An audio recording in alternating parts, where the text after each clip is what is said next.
Study centre 21239 का जो online class आज शुरू हो रहा है, इसमें जो MSK 006 कोर्स में पढ़ाने के लिए हमारे पास आज उपस्थित हैं सेंट्रल संस्कृत सर यूनिवर्सिटी के जो सर 004 MSK हाँ हाँ 004। MSK 004 कोर्स को पढ़ाने के लिए हमारे साथ आज उपस्थित हैं हमारे सेंट्रल संस्कृत यूनिवर्सिटी के assistant professor doctor Mahesh Kumar Panigrahi sir. और आज के इस कोर्स में आज जो पढ़ाने वाले हैं, इसलिए उन्हीं को हम स्वागत करते हैं। और सर, आगे की क्लास शुरू करने के लिए आपको मैं अनुरोध करता हूं, आप क्लास शुरू करिए।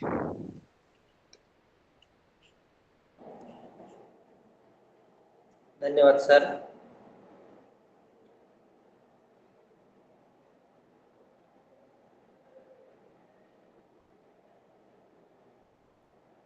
बच्चे लगभग आ गए हैं, इसलिए आगे शुरू करेंगे। सबसे पहले जय जगन्नाथ सभी को इस आंतरजालिक क्लास में पुनः हाँ एक बार। सर, सर और एक बात बोलना चाहता हूँ। जो बच्चे यहाँ जो जुड़े हैं हमारे क्लास में, उनके दोस्तों को भी वो थोड़ा इन्फॉर्म कर दें कि क्लास शुरू हो गया है। और क्लास में हर किसी को ईमेल में मेल में मैसेज किया है क्लास हो रहा है बोलकर, फिर भी उनकी जानकारी के लिए उनके दोस्तों को बोल दीजिएगा कि क्लास शुरू हो गया है, तुरंत ज्वाइन कर लें बोलकर। Thank you. जी सर, आप क्लास ले सकते ओके सर, नमस्कार। सभी को फिर एक बार स्वागत है इस अंतरजालिक क्लास में। अभी तो बिल्कुल चारों ओर से मोबाइल के माध्यम से ही या इंटरनेट के माध्यम से ही पढ़ाई हो रहा है। आप लोग भी इसके लाभ उठाने के लिए ही यहाँ पर उपस्थित हो, इसलिए जो ज्ञान का भंडार है, जो विषय, उस विषय में स्पष्टीकरण, जो कुछ भी जहाँ भी डाउट है, उस सभी को प्राप्त करने के लिए ही आप उपस्थित हो, इसलिए आप लोगों को स्वागत है। जैसे कि सर ने अभी बताया कि सभी को सूचित किया गया है, फिर भी बहुत सारे बच्चे नहीं आते हैं। देखिए, संस्कार एक इस प्रकार के होता है, जो आप आएंगे तभी आपको पता चलेगा। संस्कार में आप संस्कारित हो जाओगे तो कम से कम ये जो विषय है ना, कोई भी विषय हो, उस विषय को आप आराम से उसको व्याख्यान कर सकते हो।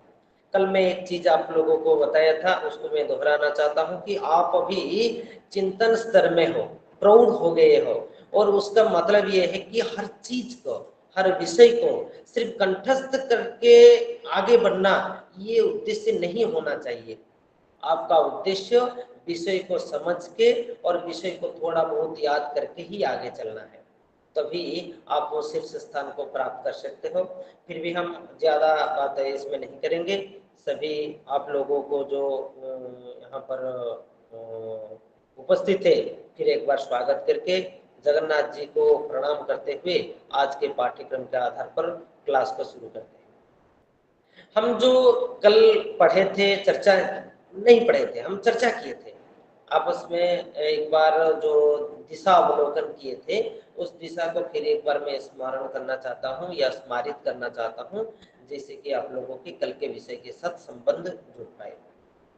हम कल साहित्य क्या है, काव्य क्या है, और साहित्य और काव्य में जो अंतर, उसको भी बताए थे। साहित्य होता है कोई भी एक भाषा में लिखित विषय को हम साहित्य कहते हैं। यह अनंत वाङ्मय ही साहित्य है। उस साहित्य से काव्य एक विभाग है, जिस काव्य को ही हम साहित्य डिपार्टमेंट या साहित्य विभाग के माध्यम से ही पढ़ते हैं। साहित्य डिपार्टमेंट कहने से संपूर्ण साहित्य नहीं होता है। व्याकरण भी एक प्रकार के साहित्य है, दर्शन भी साहित्य है। हमारे जितने सारे वाङ्मय में रचित ग्रंथ, धर्मशास्त्र, पुराण, दर्शन, ये सारे साहित्य में ही आते हैं। साहित्य और काव्य में जब हम लोग वो दोनों को देखें, उसके बाद काव्य के जो प्रकार है उस काव्य के प्रकार को भी देखें, गद्य पद्य चंपू या रूपक उपरूपक, इस प्रकार के जो भेद उपभेद का हम लोग कल चर्चा किए थे। उसमें एक जो हमारे सिलेबस में था या पाठ्यक्रम में या आपके पत्र में लिखा गया है, आधुनिक संस्कृत साहित्य। ये आधुनिक शब्द को स्पष्टीकरण करने के लिए हम उसका काल विभाजन किए, जो साहित्य का साहित्य को दो विभाग में बांटा गया है। एक होता है प्राचीन वैदिक काल और दूसरा होता है लौकिक काल। वैदिक काल हम लोग इस प्रकार के विवेचना किए हैं, जो पाणिनि व्याकरण शास्त्र है। व्याकरण शास्त्र होने से पहले लगभग इसे ही हम समीक्षात्मक रूप से जानते हैं, जो शुरू होने से पहले या व्याकरण शास्त्र रचना होने से पहले जो संस्कृत की परंपरा थी, उस परंपरा में लिखित ग्रंथों को या साहित्य को वैदिक काल में ही परिगणना करते हैं। और लौकिक साहित्य ये होता है जो पाणिनि व्याकरण के बाद जिस साहित्य को रचना किया गया है या साहित्य का रचना है, उसको हम क्या कहते हैं ना, आधुनिक लौकिक काल कहते हैं। फिर भी ऐतिहासिक जो है प्रमाण के आधार पर उसको 3 युग में बांटे हैं, जैसे कि प्राचीन युग, मध्य युग और आधुनिक युग। इस प्रकार के जो आधुनिक है, आधुनिक के बारे में ही हमारे चर्चा कल हो रही थी। उसमें भी आधुनिक युग में जो साहित्य है, बीच में लगभग 100 साल तक इस प्रकार के उल्लेख हम इतिहास से प्राप्त करते हैं, लगभग 100 साल तक हमारे साहित्य का रचना नहीं हो पाई। उसका कारण आंग्ल लोगों का जो प्रभाव था, उनका जो शासन काल में हमारे यहाँ पढ़ने पढ़ाने के ये ज्यादातर संस्कृत के जो है, संस्कृत में हम लोग क्या नहीं कर पाए, ना विकास नहीं कर पाए, रचना बिल्कुल बंद जैसे ही इसे ही मानना पड़ रहा है। लेकिन उसके बाद फिर संस्कृत साहित्य में कुछ लोगों ने उनके प्रतिभा को प्रदर्शित किए, साहित्य का रचना किए और साहित्य को दिग्दर्शन करते हुए साहित्य के विकास के लिए काम कर रहे थे और कर भी रहे हैं। हम आज उससे आगे जो विषय है उसी विषय को चलेंगे। एक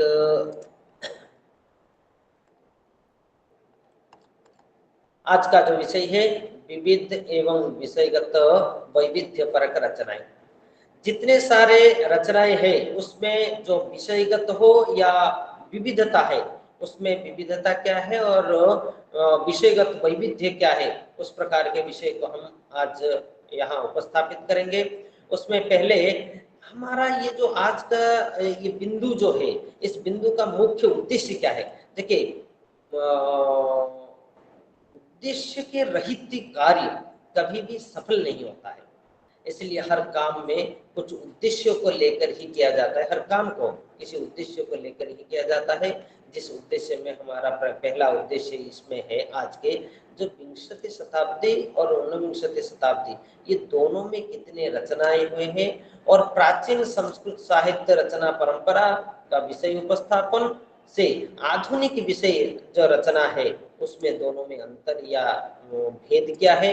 महाकाव्य, नाटक, गीतिकाव्य प्रस्तुत विषय की विविधता का परिचय, उसके साथ रूपक मुक्तक आदि विषय को भी जानना इस विषय का मूल उद्देश्य है। हम लोग तो जो कल चर्चा कर रहे थे उसमें 11वीं शताब्दी से 16वीं शताब्दी के बीच में जो विषय हम लोगों के समक्ष साहित्य के रचना या उपस्थापन कर रहे थे उसका ही विवेचना कर रहे थे। आज उससे आगे जो नवदश या ऊनविंश या विंशति इस शताब्दी के बारे में ही आज चर्चा करेंगे।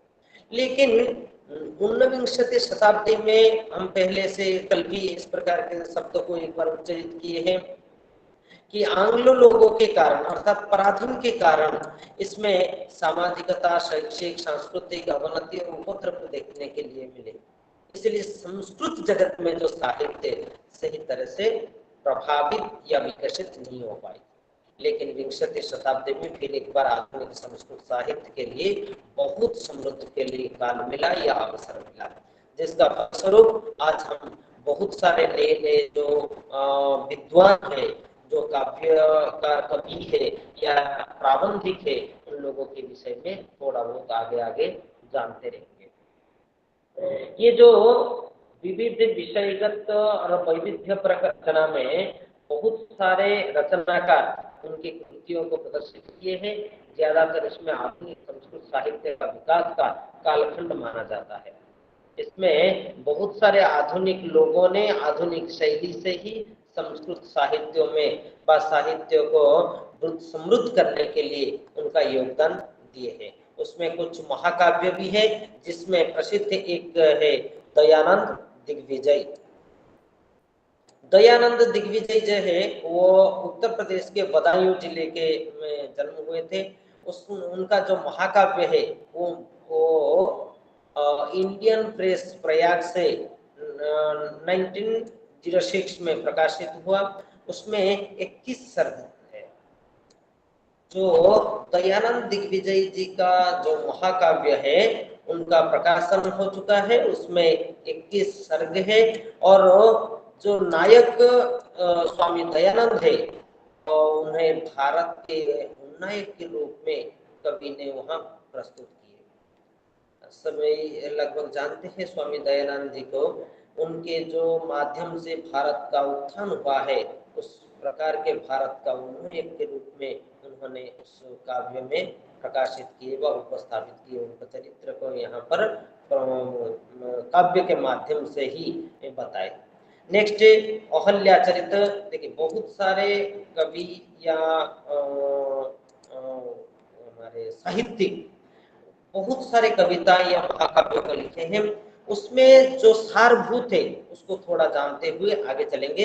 अहल्या चरित्र, अहल्या चरित्र में 17 सर्ग है। ये भी महाकाव्य है और ये जो रचना महाराष्ट्र के सखाराम शास्त्री द्वारा की गई, गोविंद रामचंद्र द्वारा 1927 में सतारा से प्रकाशित किया गया है। अहल्या चरित्र जो है उसको प्रकाशित किया गया है। ये महाकाव्य 17 सर्ग का ही। इसमें काशी प्रयास और गया की यात्रा के प्रसंग में और विष्णु मंदिर को देखने के बाद इस प्रकार की रचना का संकल्प मन में आया।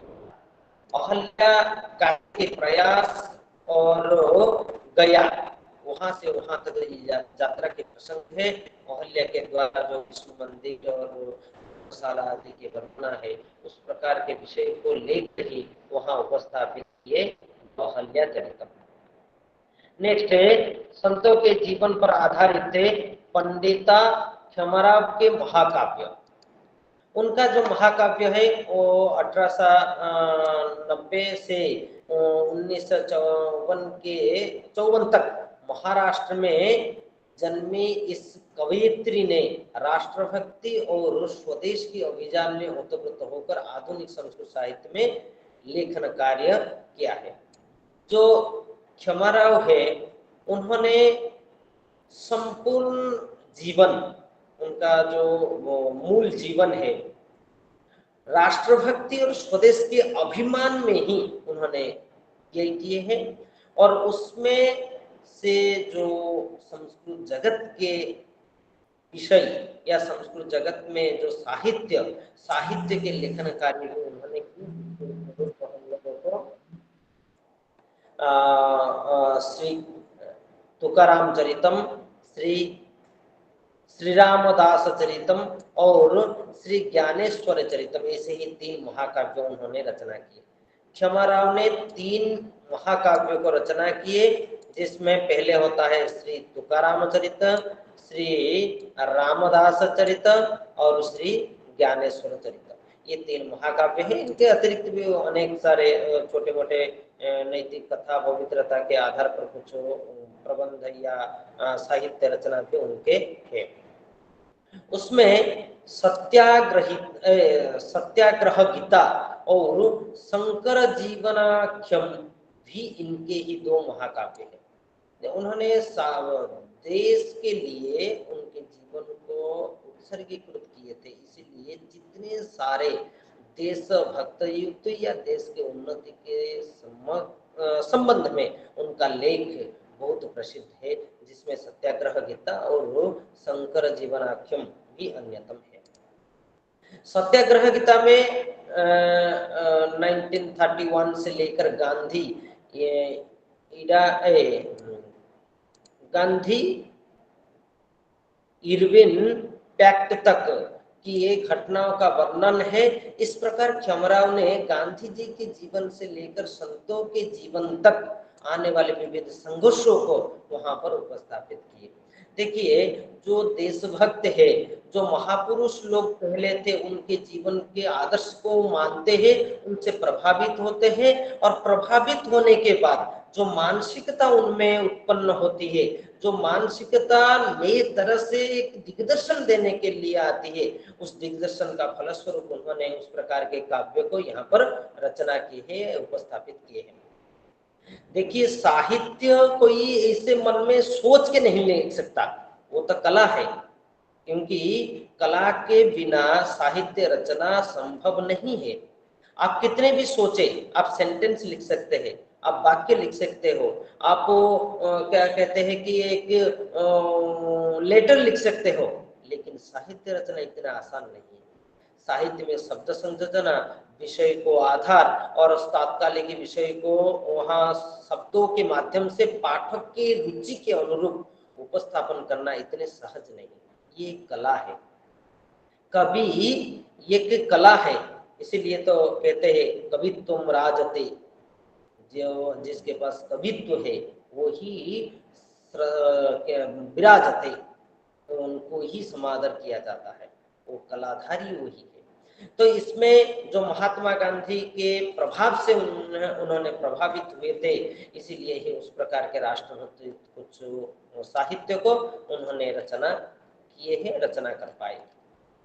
नेक्स्ट है सत्यव्रत शास्त्री, जो प्रसिद्ध है संस्कृत जगत में। लगभग सारे लोग अभी आधुनिक जगत में हम लोगों के समक्ष जितने सारे हैं वो सारे उनको जानते हैं, क्योंकि वो प्रसिद्ध हमारे द्वितीय संस्कृत शिक्षा के अध्यक्ष रूप में थे, इसीलिए सभी उनको जानते हैं। उन्होंने इंदिरा गांधी चरितम, श्री राम कीर्ति महाकाव्यम, गुरु गोविंद सिंह चरित आदि रचनाएं उन्होंने लिखे हैं। उनके माध्यम से ही प्रत्येक में देखे इंदिरा गांधी चरितम, मतलब वो ये किसी राजनीतिक लोगों का गुणगान नहीं, उनके प्रतिभा, उनके विशेष को एक काव्य के माध्यम से प्रकाशित करने के लिए उन्होंने प्रयास किए थे। नेक्स्ट है रेवा प्रसाद द्विवेदी, जो अभी भी प्रसिद्ध है। और उनका जो ग्रंथ है, उस ग्रंथ को लेकर बहुत सारे शोधार्थी शोध करते हैं। आप लोगों के लिए भी एक रेवा प्रसाद द्विवेदी का एक विषय है जो यूनिट 5 में है, उसको आगे पढ़ेंगे। उन्होंने स्वातंत्र संभव की रचना की, जो कि 28 सर्ग का विशाल महाकाव्य है। 28 सर्गों का विशाल महाकाव्य रेवा प्रसाद द्विवेदी द्वारा विरचित किया गया है। उनमें महारानी लक्ष्मीबाई से लेकर इंदिरा गांधी तक की भारत में घटी घटनाओं को ऐतिहासिक आधार देते हुए कवि ने पूरे महाकाव्य में विषय को उपस्थापित किए। इसमें एक चीज आप लोगों को ध्यान में रखना है, कि समझना है, जो स्वातंत्र संभव की जो महाकाव्य उन्होंने रचना की है, स्वतंत्रता समय से जितने सारे महासंग्रामी जिन्होंने अपने जीवन को बलिदान दिए हैं हमारे भारत के लिए, और प्रण लिए थे कि स्वाधीन करने के लिए ही हमारा जीवन भी क्यों ना खोना पड़े, इस प्रकार के लोगों को उन्होंने, उस प्रकार के लोगों नहीं, महापुरुषों के जीवन को वहां उपस्थापित किए हैं, और विशाल महाकाव्य उन्होंने जो रचित किए हैं वो अनन्य महाकाव्य है। इसमें जो विद्याधर शास्त्री, पीसी देवस्य, निगम बोध तीर्थ, द्विजेलाल शर्मा, पद्मा शास्त्री, हरिनारायण दीक्षित, विजेंद्रनाथ शास्त्री, इसे अनेक सारे जो साहित्यिक उनके रचना या कृतियां लिखे हैं, उपस्थापित किए हैं, जो आज भी उनकी कृतियों को यहाँ किसी विश्वविद्यालय में, महाविद्यालय में कक्षाओं में पढ़ाया जाता है। नेक्स्ट जो लघु काव्य में विषय वैविध्य। देखिए महाकाव्य जो है और लघु काव्य, उसमें संक्षिप्त कथा वस्तु को लेकर ही उपस्थापित किया जाता है। मैं आप लोगों के एक उसमें भेद थोड़ा स्पष्टीकरण करना चाहूंगा। महाकाव्य और लघु काव्य दोनों में अंतर क्या है? महाकाव्य में अनेक विषय, अनेक तथ्य, अनेक पात्र भी हो सकते हैं जो विशाल खंड से ही विशाल खंड में ही प्रतीत लेखन होता है। लेकिन लघु काव्य में क्षुद्र विषय को ही कुछ श्लोकों के माध्यम से, कुछ काव्यों के माध्यम से उपस्थापित करना ही लघु काव्य। और लगभग अभी की जो परंपरा है, आधुनिक साहित्य की जो परंपरा है, उसमें लघु काव्य लिखने की परंपरा सबसे ज्यादा है। महाकाव्य भी है, महाकाव्य भी लिखते हैं, लेकिन लघु काव्य की लिखने की परंपरा सबसे ज्यादा है। ऐसे जो साहित्यिक है, सिर्फ साहित्यिक नहीं, एक तो आप जानते होंगे कुछ विद्वान अभी भी हमारे विश्वविद्यालय या महाविद्यालय में पढ़ा रहे हैं, उन्होंने ऐसे ही खड़े खड़े 2-3-4 ऐसे श्लोक लिख देंगे, उसको प्रकाशित कर देंगे, तो लघु काव्य हो गया। तो लघु काव्य के लिए विषय भी स्पष्ट देखिए, किसी का गुणगान करना, किसी के महत्व बोलना, किसी के स्तुति करना, इस प्रकार के जो विषय है छोटे छोटे, किसी एक का स्तुति करना, विषय को उपस्थापित करना, तो उसको कहते हैं हमारे लघु काव्य। तो लघु काव्य जो है ये आधुनिक जगत में परिस्थिति के आधार पर लघु काव्य की विधा विकसित हुई, अर्थात तो उसका विकास आधुनिक के समय में ही ज्यादातर हो पाया है, वो हो रहा है। उसमें छोटे से कथा सूत्र को ग्रहण करके प्रबंधात्मक काव्य भी लिखा जाता है। विषय वस्तु छोटा रहता है, छोटे विषय को लेकर ही उन्होंने क्या करते हैं, विषय को उपस्थापित करते हैं या काव्य को लिखते हैं। जैसे कि एक उदाहरण के रूप में देवस्तुति परक लघु काव्य, या काव्य की संख्या बहुत कम है, अर्थात श्लोक संख्या जो कम होगा तो उनमें कवि ने मूर्त रूपी देवों, तीर्थ, नदियां, गुरुओं का स्वतंत्र स्तवन करके अपने उद्गार व्यक्त किए हैं। अर्थात जितने सारे विषय को उपस्थापन उन्होंने यहाँ करते हैं लघु काव्य में, उनका सबसे प्रमुख जो रहता है क्या है ना, जितने हो सके छोटे छोटे काव्यों के माध्यम से एक ही विषय को उपस्थापित करना। जैसे कि यहाँ पर 2-3 का उदाहरण दिया गया है, देवों, तीर्थ, नदियां, गुरुओं का स्तवन, इस प्रकार के विषय को उन्होंने क्षुद्र क्षुद्र कविता के माध्यम से उपस्थापित करते हैं। उस प्रकार के उपस्थापन को ही क्षुद्र काव्य या लघु काव्य कहते हैं। इसमें अभिराव राजेंद्र कृत पराम्बा शतकम और श्री युगल शतदलम, नलिनी शुक्ला कृत भावांजलि और श्री भाष्यम विजय सारथी कृत मंदाकिनी आदि आते हैं। बहुत सारे तो लिखे हैं, उनमें से प्रसिद्ध क्या है ना, अभिराव राजेंद्र कृत पारंबा शतकम जो एक लघु काव्य है, और श्री जुगल शतदलम, नेक्स्ट नलिनी शुक्लाकृत भावांजलि, श्रीभाष्यम और विजय सरथी कृत मंदाकिनी, इस प्रकार के कुछ लघु काव्यों का उदाहरण यहाँ उपस्थापन किया जाता है। भारत में स्वतंत्रता सेनाओं, महापुरुष, धार्मिक नेता, राजनेता, इस प्रकार के जीवन को आधार करके कवियों ने अनेक लघु काव्यों की रचना की। अनेक, बहुत सारे उनके जो एक ही किसी महापुरुष को लेकर भी कुछ लिख दिए, तो वो लघु काव्य में ही आता है। उसमें लघु काव्य महाकाव्य भी लिखे हैं। इसमें पंडित जयराम शास्त्री का श्री गांधी बांधवम, यन्नेकर की जवाहर रंगिणी और रामशरण शास्त्री की जवाहर जीवनम, इस प्रकार के जो काव्य है वो प्रमुख है। देखिए उसमें एक चीज को आपको समझना है, कभी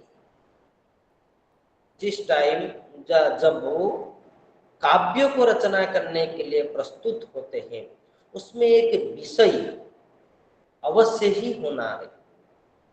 पहले प्राचीन युग को देखेंगे या उसको उसके जो रचित साहित्य को समीक्षा करेंगे तो ज्यादातर अधिकाधिक प्राकृतिक सौंदर्यों को ही लेकर उन्होंने साहित्य में उपस्थापित किए।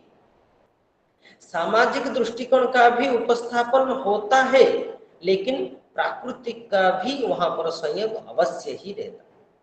परंतु आधुनिक काल में जितने सारे साहित्य के रचना कर रहे हैं, उस साहित्य के बीच में अवश्य ही किसी एक विषय या तथ्य, सामाजिक तथ्य उसमें निहित होता है, जिसके उदाहरण के रूप में यहाँ उपस्थापित किए। कोई महापुरुष हो सकता है, कोई एक देश राजनीतिक हो सकता है, कोई एक हमारे धार्मिक विषय हो सकता है, या किसी भी प्रकार एक सामाजिक विषय को लेकर ही उन्होंने क्या करते हैं, हमारे समाज में उपस्थापन करते हैं या काव्यों का रचना करते हैं।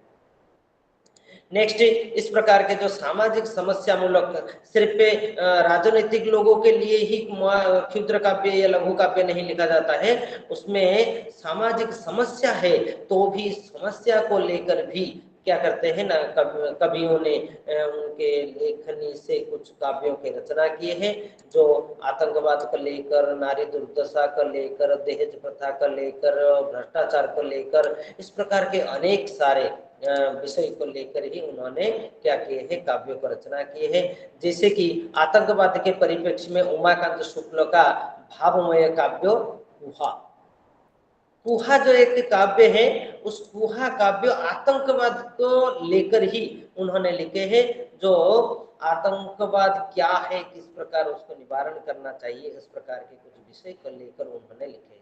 उसी प्रकार सरोजिनी देवी का स्त्री शिक्षालयम, इस प्रकार के भी एक विषय को लेकर, नारी शिक्षा का कैसे उपेक्षा और नारी शिक्षा क्यों चाहिए, उस प्रकार के कुछ विषय को या अवधारणाओं को लेकर ही उन्होंने क्या किए है, स्त्री शिक्षालयम लिखे हैं। बहुत सारे लोग इस प्रकार के विषय को लेकर हमारे समाज में और एक अवचेतना या कुसंस्कार को दूरीभूत करने के लिए काव्यों के माध्यम से उन्होंने प्रयास करते थे और करते रहे। नेक्स्ट आता है गीति काव्य, महाकाव्य, उसके बाद लघु काव्य, उसके बाद गीति काव्य। ये महाकाव्य और लघु काव्य तो पता चल गया है, गीति काव्य का मतलब क्या है? गीति काव्य क्या है? आपके जमाने में जो वाक्य होता है वो लगभग वाक्य ऐसे ही मैं जैसे बोलता हूँ आप सुनते हो, आप भी उसी प्रकार ही बोल रहे हो। परंतु आप प्राचीन काल में जाओगे तो आप दादा नानी जो है उनको पूछने से पता चलेगा, जो प्राचीन काल के विद्वान थे, विद्वान नहीं, वो ग्रामीण भी कोई होगा, तो वो क्या करते थे ना, आपस में संगीत के माध्यम से, श्लोक के माध्यम से क्या करते थे, भाव का आदान प्रदान करते हैं। दोहा उसको कहते हैं, दोहा के माध्यम से ही उसको प्रदान करते हैं। जैसे ही प्राचीन काल में कहीं पर है तो कहीं पर विषय चल रहा है तो उसमें एक ना एक किसी ना किसी भी एक श्लोक तो वो उपस्थापित कर देते हैं, वो उनका परंपरा है, उस प्रकार के वो परंपरा में ही चले आ रहे हैं। धीरे धीरे श्लोक की परंपरा कम आते गई और हमारे समाज में वाक्य या गद्य के ही परंपरा शुरू हो गई। कवि का जो प्रतिभा है, कवि का जो प्रदर्शन है, वो ज्यादातर काव्यों के माध्यम से होता है, प्रतिभा काव्यों के माध्यम से ही होता है। ये तो नहीं कहेंगे कि गद्य के माध्यम से नहीं होता है, गद्य के माध्यम से, नाटक के माध्यम से भी प्रतिभा का प्रदर्शन किया जा सकता है, करते भी है। लेकिन प्राचीन काल की परंपरा जो थी, उस परंपरा को हम लोग अनुसंधान या रिसर्च करेंगे तो हम लोगों को पता चलेगा कि वो काव्य को ही पसंद करते थे। उनके जो प्रतिभा, उनकी जो भावना, उनकी जो विषय, उनके जो अंतर्निहित गुण, उस गुण को उन्होंने पद्यात्मक शैली में ही उपस्थापन करने के लिए प्रयास करते थे। ये जो पद्यात्मक शैली में उपस्थापन करना ही गीति काव्य है, जो क्षुद्र क्षुद्र श्लोक के माध्यम से ही उन्होंने उपस्थापन करते थे। विंशति शताब्दी में जो गीति काव्य की रचना संस्कृत कविता ने राष्ट्रीय धारा का स्वरूप ग्रहण किया, जिसमें राष्ट्रीयता, राष्ट्रवाद और राष्ट्रीय संस्कृति, भारतीय संस्कृति के परिप्रेक्ष्य में प्रमुख है। गीति काव्य प्राचीन काल को छोड़ के जब आधुनिक जगत में, आधुनिक समय में गीति काव्य का रचना करते हैं तो उसमें राष्ट्रीयता या राष्ट्रबोध जो है जहाँ है उस प्रकार के विषय को ही लेकर ही करते हैं। एक ऐसे हम लोग बोल सकते हैं जैसे कि क्या कहते हैं, हमारे राष्ट्रगान भी है वंदे उत्कल जननी, वंदे उत्कल जननी, वो तो है। और भी जनगण मन अधित नहीं, जो भारत के राष्ट्रीयता को प्रदर्शन करने के लिए संगीत या गीत के उपस्थापन करते हैं कवियों, उसको हम गीति काव्य कहते हैं। उसके दृष्टि में लगभग 15 अगस्त 1872 से 5 दिसंबर 1950 तक ये अरविंद का कार्यकाल रहा माना जाता है। उसमें समाज के जो स्थिति को उन्होंने क्या किए हैं, परिवर्तन व उन्नयन करने के लिए प्रयास किए हैं। उसकी दृष्टि में या कवियों की दृष्टि में इसका एक चिंता का विषय रही, इसीलिए उनके ऊपर बहुत सारे काव्य कविताओं का रचना किया गया है। गीति काव्य का जो विषय है वो पंडित क्षमाराव की 3 रचनाओं प्रसिद्ध है। इसमें सत्याग्रह गीता और उत्तर सत्याग्रह गीता और उत्तर जय सत्याग्रह गीता, ये 3 प्रकार के जो गीता उन्होंने लिखे हैं गीति काव्य के माध्यम से। सत्याग्रह गीता, उत्तर सत्याग्रह गीता, उत्तर जय सत्याग्रह गीता जो, तथा स्वराज विजय, और भी एक लिखे हैं उन्होंने, स्वराज विजय भी लिखे हैं जो क्षमाराव के द्वारा विरचित है। उसमें नई शैली, नए नए प्रयोग को देखने के लिए मिलता है। भट्ट मथुरानाथ शास्त्री ने 1987 में जो प्रकाशित अपनी गीति वाणी नामक पुस्तक में उर्दू भाषा चतवर नाम का एक खंड समाविष्ट किया, जिसमें 58 गजल गीतियां हैं। संस्कृत जगत में हम आगे भी उसको देखेंगे, उसमें बहुत सारे कवियों ने भी उस प्रकार के प्रयोग किए हैं। जो संस्कृत भाषा है, विषय संस्कृत में है, लेकिन उसमें प्राधान्य क्या है ना, बाह्य जो रूप में हमारे लौकिक भाषाएं, प्रादेशिक भाषाएं, उसको भी उन्होंने उपस्थापित कर दिया है। मैं इस प्रकार के एक उदाहरण आप लोगों के समक्ष देना चाहता हूं कि आप लोग जानते होंगे ये क्या है, उसको ये देखिए, ये क्या है, लेखनी। संस्कृत में हम लोग बोलेंगे तो लेखनी, लेकिन उत्कल में ये कलम ऐसे भी बोला जाता है, कलम ऐसे ही लोग बोल लेते हैं। तो उसमें चेंजेस क्या है, संस्कृत तो है ही, कलम लिखने से संस्कृत हो जाता है, लेकिन ये प्रांतीय प्रयोग है, ये सार्वभौमिक प्रयोग नहीं, वो लेखनी ही है। हम लोग ये जो कॉपी में लिखते हैं ना, कॉपी में लिखते हैं, वो लिखने के समय पर उत्कल में क्या करते हैं, उसको संस्कृत में बोलेंगे तो खातिका बोल लेते हैं। क्या बोलते हैं, खातिका, खातिका।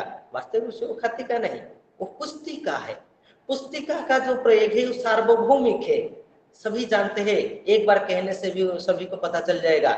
लेकिन खातिका का प्रयोग हम संस्कृत जगत में करेंगे तो प्रांतीय प्रभाव, जो कवि उनके प्रतिभा को काव्य के माध्यम से प्रकाशित करते हैं, वो भी प्रकाशन का माध्यम संस्कृत भाषा है, तो प्रांतीय प्रभाव के शब्दों का भी, प्रांतीय शब्दों का भी वहां सम्मिलन बहुत सारे दिखाई देता है। हम आगे आगे कुछ न कुछ ऐसे ही उदाहरण यहाँ है, उपस्थापन है, आगे आगे देखते जाएंगे। तो इसका एक उदाहरण जैसे कि 58 गजल गीतियां हैं, गजल तो जानते हैं आप लोगों, जो गान होता है सस्वर ऐसे कि वाद्यों के माध्यम से, तो गजल का भी उपस्थापन उन्होंने संस्कृत जगत के या संस्कृत के मध्य से ही उपस्थापन कर दिए। और एक आजकल का एक ट्रेंड हुआ है, भले ही वो ट्रेंड सबसे ज्यादा तर नहीं पकड़ पाई है, वो मुझे लगता है कि धीरे धीरे वो आगे चलता रहेगा।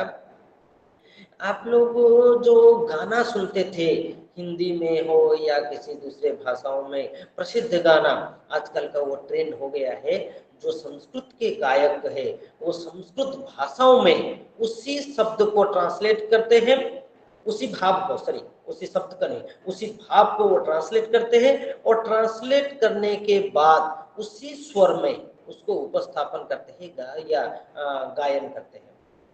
मैंने बहुत सारे 2-4 गाना तो ऐसे ही प्रसिद्ध होकर कोई भी कहीं पर भी सभा समिति हो तो भी उस प्रकार के गाना को उपस्थापन कर लेते हैं। संस्कृत जगत में इस प्रकार के हैं।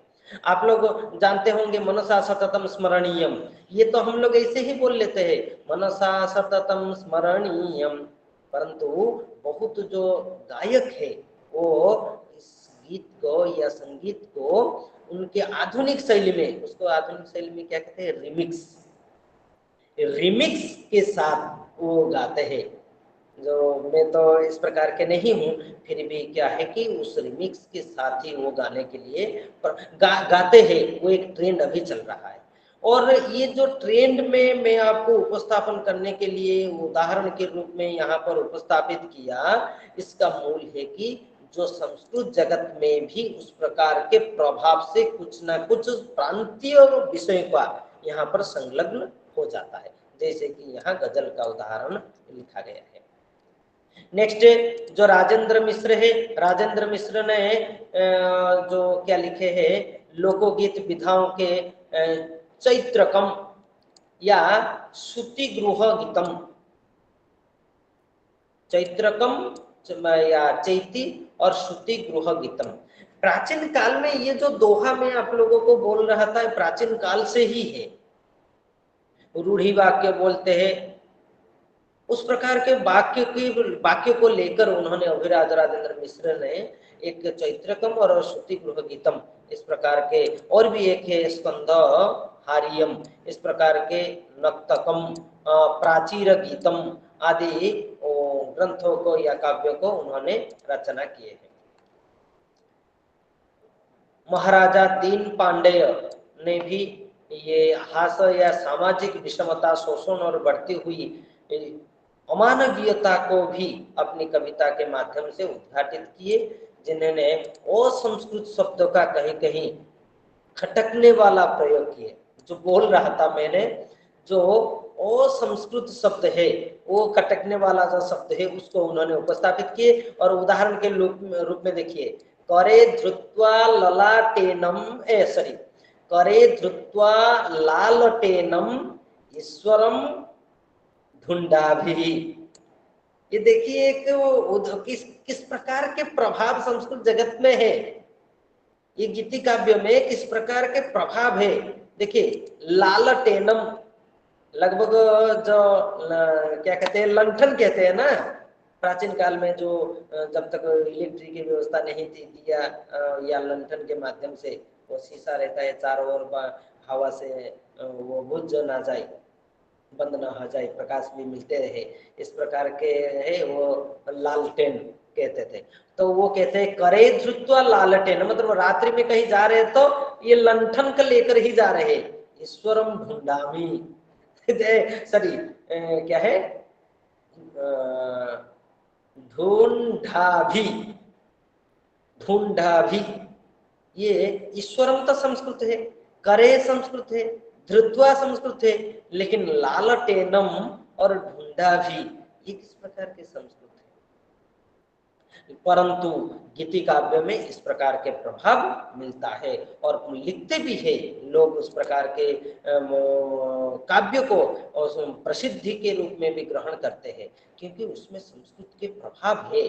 संस्कृत जो भाषा अंग्रेज लोगों आने के बाद जो सुप्त रूप में था, किसी न किसी प्रकार, भले ही वो प्रांतीय प्रभाव के माध्यम से हो, फिर भी किसी न किसी प्रकार वो प्रकाशित होने जा रहा है, इसीलिए उसको ग्रहण भी करते हैं और स्वागत भी करते हैं। जैसे एक रेबा प्रसाद द्विवेदी ने भी उस प्रकार के लिखे हैं, जो नारीणाम वसनानि यत्र लहंगा चौली स्वसाटी। अब आप एक बार देखिए, नारीणाम नारीणम, यहाँ नारीणाम कदाचित प्रिंटिंग मिस्टेक, नारीणाम वसनानि यत्र, ये ठीक है, संस्कृत में आ गया। लहंगा, ये संस्कृत में है, कभी आप सुने नहीं होंगे, कभी संस्कृत में इस प्रकार के व्यवहार नहीं हुआ है। लेकिन रेवा प्रसाद द्विवेदी प्रसिद्ध है साहित्यिक, उनकी कृतियां आगे आगे हम लोग देखते जाएंगे कि उन्होंने बहुत प्रसिद्ध 28 सर्गों का एक बड़े क्या लिखे है, महाकाव्य को लिखे है। तो ये जो लहंगा चोली इस प्रकार के प्रांतीय शब्द को भी उन्होंने क्या किए हैं ना, संस्कृत जगत में जो गीति काव्य है उन्होंने उसमें अंतर्निहित किए हैं या प्रकाशित किए हैं। आधुनिक संस्कृत में पत्रकारिता, लघु कथा, नवयुगीन कथा और आत्मकथा पत्र साहित्य, ये विषय में अभी हम लोग चर्चा करेंगे। जो मैंने अब तक कंप्लीट किया, मैं आपको एक बार मैंने उसको रिमाइंड कर देता हूँ कि महाकाव्य, लघु काव्य, गीति काव्य, ये काव्य ही है। महाकाव्य विस्तृत रूप से, लघु काव्य कुछ एक अंश को लेकर, और गीति काव्य रसोत्पादन के लिए, लेकिन उसमें एक निहित राष्ट्र तत्व या राष्ट्र भावना को लेकर ही ज्यादातर लिखा जाता है। उसमें नेक्स्ट जो हम लोग आते हैं अभी, संस्कृत में पत्रकारिता। लगभग कहीं ना कहीं आपको सुन रहे होंगे, लेकिन कोई भी देखे नहीं होंगे। आप लोगों में से कोई ये संस्कृत में पत्रकारिता विषय को लेकर कोई अध्ययन कर रहा है क्या, या कहीं अध्ययन करते हुए देखे हैं, सुने हैं? शायद लगभग आप लोगों में से इस प्रकार के कोई नहीं होंगे, लगभग हो सकते हैं, मैं नहीं ऐसे नहीं बोलता हूँ कि नहीं है, क्योंकि हमारे केंद्रीय संस्कृत विश्वविद्यालय में संस्कृत में पत्रकारिता है, और कोई दूसरी यूनिवर्सिटी में हो रहा होगा, तो ये तो कंपलसरी है, विषय है, मतलब तो बच्चे आ रहे होंगे, उसमें ना नहीं बोलता हूँ है, लेकिन सारे लोगों के पास ये विचार नहीं। एक मन में विचार आता है कि पत्रकारिता क्या है। आप जर्नलिज्म जो है बाहर तो पढ़ते हैं, बाहर तो ऐसे ही न्यूज में इसमें इसमें उसमें बैठ करके पढ़ते हैं, तो जर्नलिज्म को हम संस्कृत में करके क्या करेंगे, कहाँ जाएंगे? प्राचीन युग से लेकर आज तक जो पत्रकारिता की परंपरा है, में प्राचीन काल में पत्र पत्रिकाओं का व्यवस्था नहीं थी, जो उसके बाद आधुनिक युग में हमारे संस्कृत के पत्र पत्रिकाओं का भी प्रचलन हो रहा है। उसमें तो संस्कृत भारती के द्वारा जो प्रकाशित हमारे संभाषण संदेश प्रसिद्ध है, सिर्फ वो नहीं, अनेक सारे हैं, अनेक सारे हैं, उसमें वो भी एक है जो हर महीने उसको प्रकाशित किया जाता है। तो प्रकाशित करने के लिए पत्रकारिता तो चाहिए। हाँ, इसमें भी एक चीज आप लोगों को ध्यान देना चाहिए कि पत्रकारिता मतलब सिर्फ न्यूज लिखना नहीं।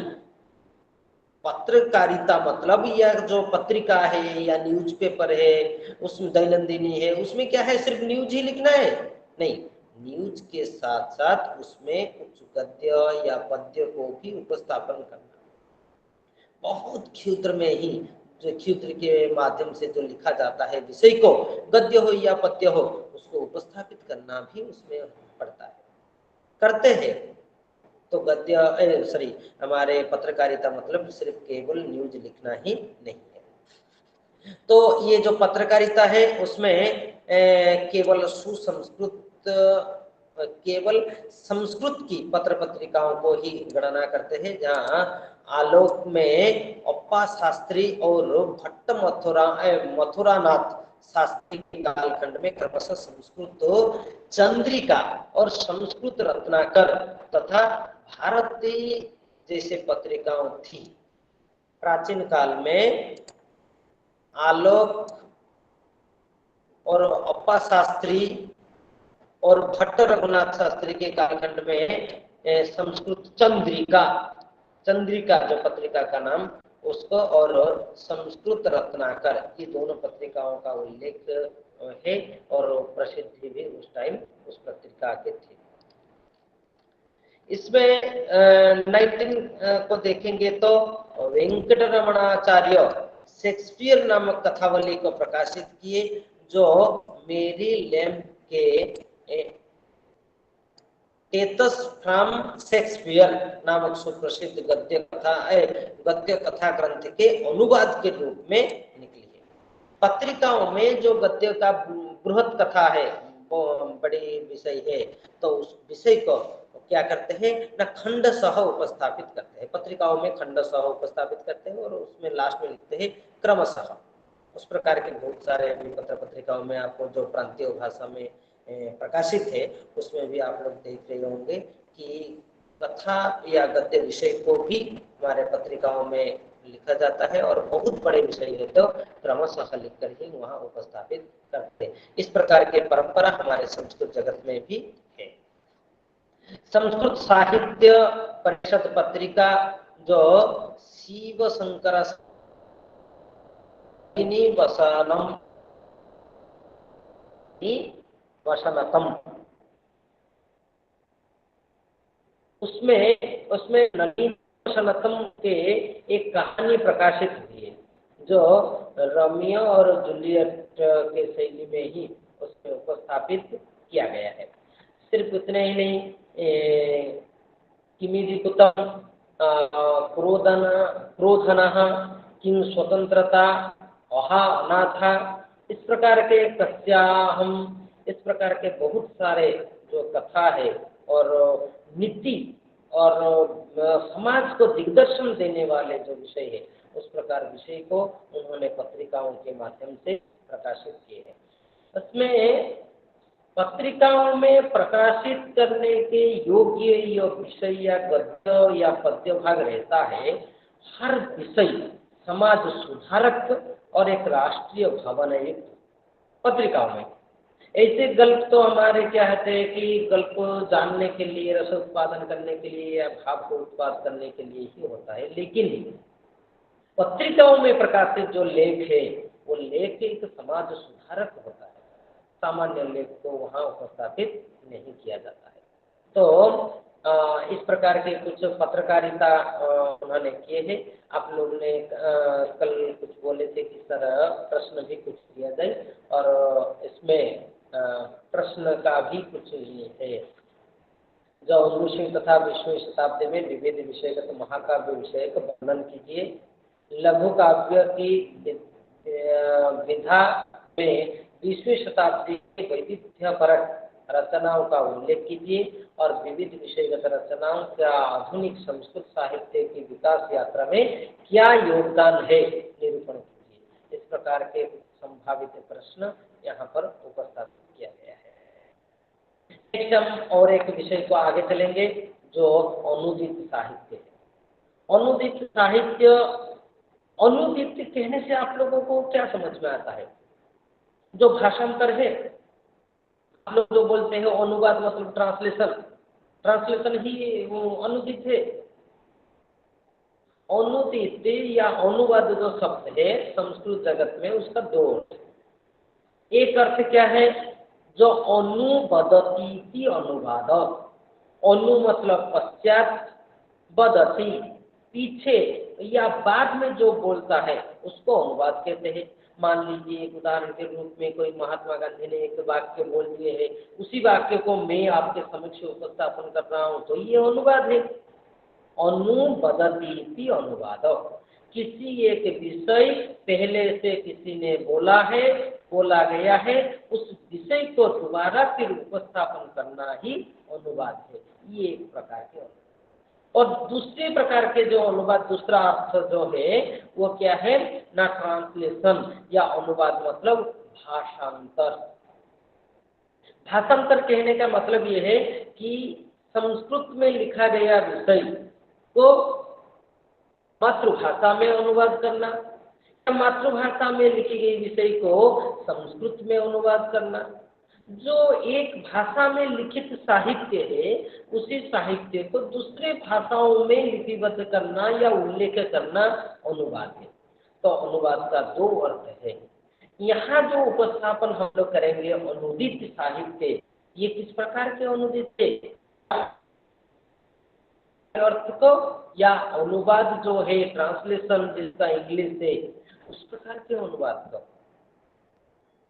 ये दोनों में संशय को हटाने के लिए ये स्पष्ट होना चाहिए कि आप लोगों को अनुदित साहित्य कहने से एक साहित्य उपलब्ध है, उसको भाषांतर करके प्रतिपादन करना।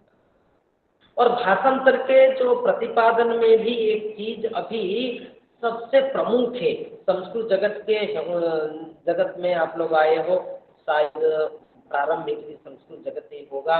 संस्कार ज्ञान के लिए संस्कृत भाषा अत्यंत उपयोगी है। इसी के लिए मैं आप लोगों को बोलता हूँ, एक दो लाइन आप सुन लीजिए, जीवन के उपयोगी है। अनुदित साहित्य का जो ट्रेंड या परंपरा अभी एक केंद्र मंत्रालय, उसमें एक भारतीय भाषा समिति करके निर्माण किया गया है। वो भारतीय भाषा समिति कोई भी कुछ भी उपस्थापन करता है तो वो सभी भाषाओं में होना चाहिए करके अनुवाद कर लेता है। अभी आप किसी भी विषय को देखिए, एनईपी 2020 है, हर भाषाओं में उपलब्ध है, संस्कृत में भी है। हमारे भारतीय संविधान पहले संस्कृत में नहीं था, संविधान नहीं था, अभी संस्कृत में हो गया। ये भारतीय भाषा समिति का काम ये है कि हर भाषाओं में जो कोई भी गवर्नमेंट ऑर्डर निकलता है, जीओ निकलता है, किसी भी पत्र पत्रिकाओं का प्रकाशन हो रहा है, तो हर भाषाओं में गवर्नमेंट या सरकार के हर क्षेत्र में जितने सारे कार्यक्रम हो रहा है, सारे कार्यक्रम भारतीय भाषाओं में या संविधानिक जितने सारे भाषाएं 22-12 भाषाएं हैं, उस सभी भाषाओं में ट्रांसलेशन हो रहा है। इसीलिए एक समिति को केंद्र सरकार ने गठन किए हैं, जो दिल्ली में रहकर उस कार्य को त्वरान्वित करते हैं, देखते हैं।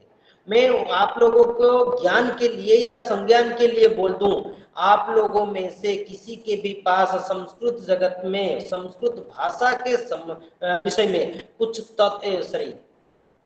संस्कृत भाषा में प्रौढ़ता है, दक्षता है, तो आप आराम से इस भाषा या अनुवाद समिति के साथ मिलकर काम कर सकते हो। उसमें कुछ पारिश्रमिक वो देते हैं, ऐसे ही नहीं, वो पारिश्रमिक देते हैं, नियुक्ति भी है उसमें, गवर्नमेंट जैसे ही जब होता है उस प्रकार नियुक्ति भी है।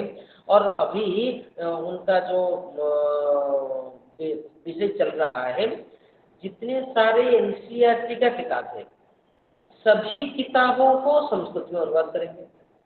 वो प्राबंधिक विषय हो, आईआईटी का विषय हो, उस चल रहा है आईआईटी का विषय भी हम लोग किए हैं कुछ मिलकर, तो आईआईटी का विषय हो वो भी चल रहा है। हमारे विज्ञान, जो गणित, साहित्य जितने सारे हैं, सभी विषय को हम संस्कृत फील्ड में है तो संस्कृत जगत के जितने सारे हैं संस्कृत में ही ट्रांसलेशन करते हैं। जो दूसरी भाषा भाषी है वो दूसरी भाषाओं में अनुवाद करते हैं। अनुवाद की परंपरा भी आ गई है। जो अनुदित साहित्य का जो विकास अनुवाद के माध्यम से भी बढ़ता है। आपको किसी भी, ये हिंदी जगत में सबसे प्रसिद्ध है रामचरितमानस। अभी अभी रामनवमी हुई तो रामचरितमानस का पाठ 4 वर्ष से सुंदराकांड का पाठ हो रहा है। ये जो रामचरितमानस उन्होंने लिखे हैं, आधार क्या है? संस्कृत जगत ही आधार है। संस्कृत में लिखी गई जो रामायण है उसी को आधार मान के अपने विचारों को उनमें सम्मिलित करके एक लौकिक ढंग से उन्होंने अपनी भाषा में या प्रादेशिक भाषा में ही उपस्थापन किए। तो प्रादेशिक भाषाओं का विकास संस्कृत जगत के लिखित विषयों के आधार पर ही हो गया है। अभी जो आधुनिक विषय या आधुनिक भाषाएं जो भारतीय भाषाएं हैं, उसमें लिपिबद्ध साहित्य को या हमारे काव्य कविताओं को संस्कृत जगत में अनुवाद करके उसको भी विकसित करना है। भाषा अनुवाद करने से किसी की हानि नहीं। हमारा साहित्य का उद्देश्य होता है कि जो भाव है, जो रस है, वो दूसरे जान सके। तो अनुवाद के माध्यम से भी उस प्रकार के ज्ञान को प्रदान करने के लिए बहुत सारे प्रयास करते हैं, जिसका उल्लेख हम यहाँ पर कुछ उपस्थापन करेंगे। इसमें जो अनुवाद है, जो भाष्य परंपरा है, आक्षेप और समाधान, हाँ एक चीज उसमें थोड़ा ऐड करना है। जो प्राचीन परंपराओं को थोड़ा चलेंगे। प्राचीन परंपरा में देखिए इतने ही लाइन, एक श्लोक लिखा गया होगा, उसमें 50 पेज 60 पेज तक एक एक शब्द को लेकर विवेचना किए हैं, जो टीका टिप्पणी लिखे हैं। आप व्याकरण में जो हम लोगों के टाइम पर एक एमफिल था, अभी तो एमफिल नहीं है, विशिष्टाचार्य उसमें संस्कृत में कहते हैं, विशिष्टाचार्य के समय पर व्याकरण में एक सूत्र को लेकर ही 100 मार्क का एग्जाम था, एक पेपर था, समर्थ पद विधि। पाणिनि ने सिर्फ एक सूत्र लिखे, समर्थ पद विधि, उसको महाभाष्यकार ने व्याख्या किए, और उस व्याख्या को जानने के लिए इतने टीका टिप्पणी को लेकर हम लोगों के समक्ष उपस्थापन किए कि एक पत्र एक सूत्र। मात्र प्राचीन काल में जो लेखन की परंपरा इतने सुदृढ़, इतने संक्षिप्त, इतने सारगर्भ, धीरे धीरे उस परंपरा को जब आगे चलते गए, ये जो सूत्र था वो सूत्र को थोड़ा व्याख्यान के रूप में विस्तृत करके लिखने की परंपरा आई, जिसको कहते हैं भाष्य परंपरा।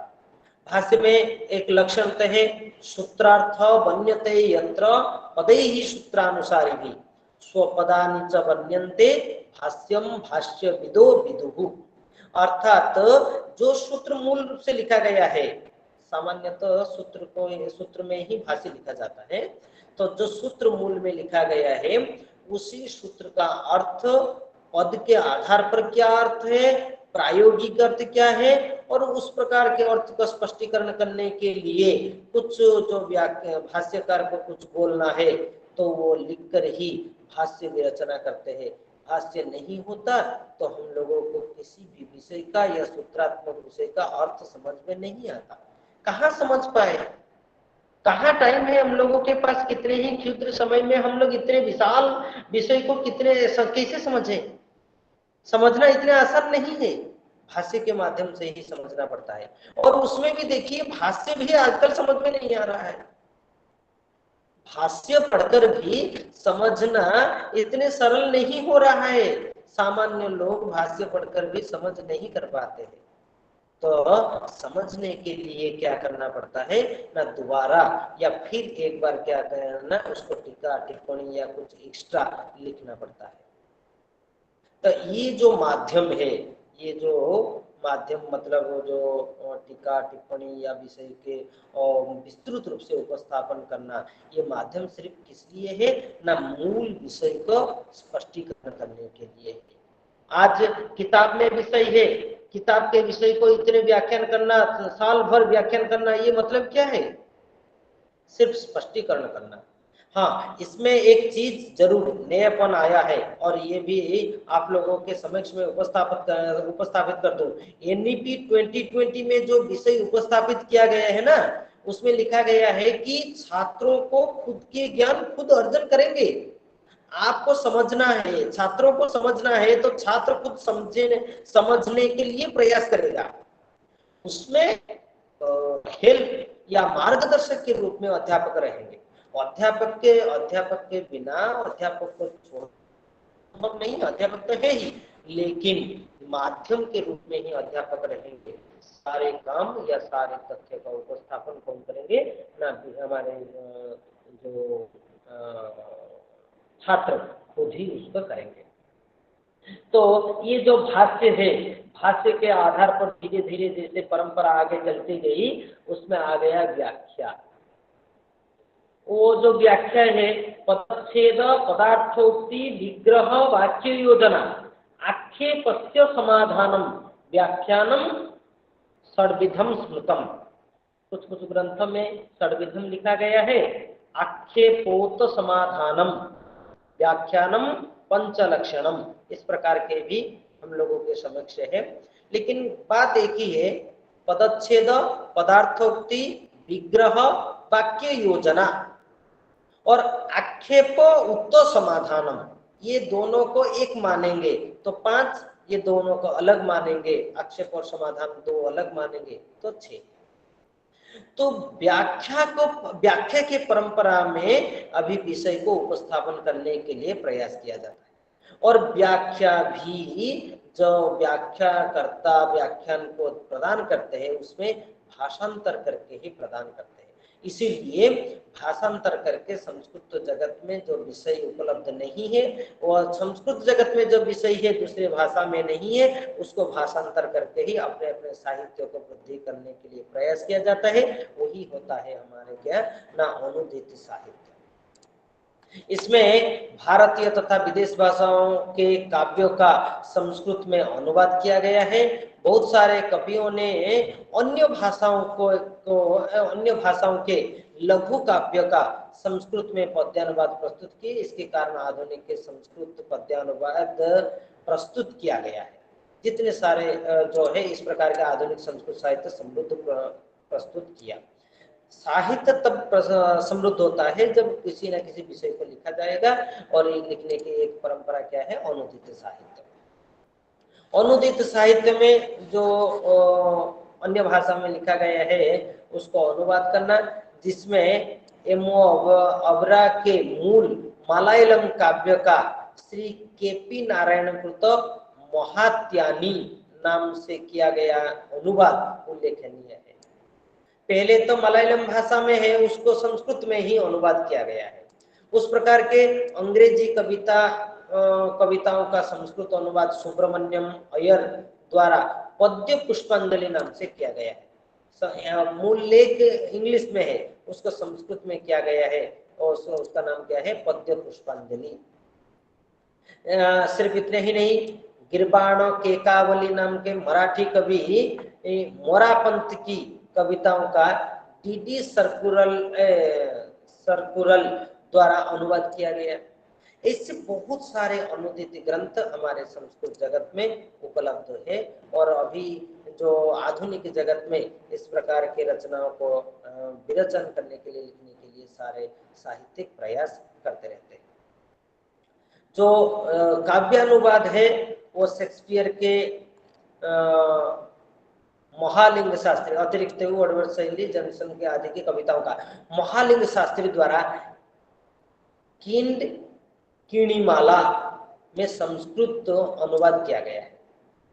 शेक्सपियर के जो शेक्सपियर के अतिरिक्त बहुत सारे आंग्लो लेखकों का भी संस्कृत में अनुवाद किया गया है, जो एक यहाँ उल्लेख किया गया है। सुब्रमण्यम अय्यर का जो पद्य पुष्पांजलि भी अंग्रेजी कविताओं का संस्कृत अनुवाद है। अनुवाद सिर्फ भारतीय भाषाओं से संस्कृत में नहीं, भाषाओं को संस्कृत में अनुवाद नहीं, बाह्य जो वैदेशिक भाषा है आंग्ल भाषाओं के रचित साहित्य उससे भी अनुवाद किया गया है, जिसका एक पद्य पुष्पांजलि एक उदाहरण के रूप में यहाँ उपस्थापित किया। नेक्स्ट है संस्कृत में आधुनिक अनुदित कथा साहित्य। जितने सारे अनुदित कथा साहित्य है उसमें संस्कृत चंद्रिका, श्रुतिवादिनी, मंजूषा, सहृदया एवं सूर्योदय एवं संस्कृत रत्नाकर, इस प्रकार के ग्रंथ या साहित्य हमारे प्रसिद्ध है। नेक्स्ट अनुदित कथाओं का जितने सारे ग्रंथ, उसमें कुछ ग्रंथकार और उसका परिचय ऐसे दिया गया है। गोविंद कृष्ण मोड़क का जो चोरण चत्वारिंशी कथा, हरिचरण भट्टाचार्य का कपाल कुंडला, इस प्रकार के अनुदित साहित्यों का उदाहरण यहाँ उल्लेख किया गया है। तो हम इस प्रकार अनुदित साहित्य के माध्यम से हम समझेंगे कि अनुदित साहित्य का आवश्यक आधुनिक जगत में अत्यंत अपरिहार्य है, क्योंकि साहित्य वृद्धि या साहित्य के विकास के लिए अनुवाद का ग्रहण अत्यंत शाश्वत है, क्योंकि बिना अनुवाद अपने साहित्यों को विकसित करना इतना संभव नहीं है। साहित्य जो रचना करते हैं साहित्यिक, वो एक कला है, कला के बिना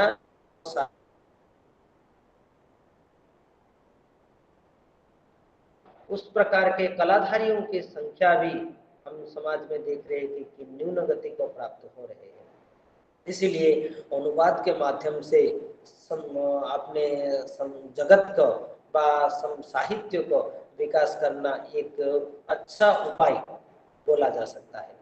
उसके संबंध में कुछ प्रश्न इस प्रकार के लिए संभावित है, जैसे कि अनुदित साहित्य का परिचय और किन किन विधाओं में अनुदित साहित्य को देखा जाएगा, पठित अंशों के आधार पर उल्लेख कीजिए। जो मैंने उपस्थापित किया उनको लेकर ही आपको आंसर देना है या उत्तर प्रदान करना है।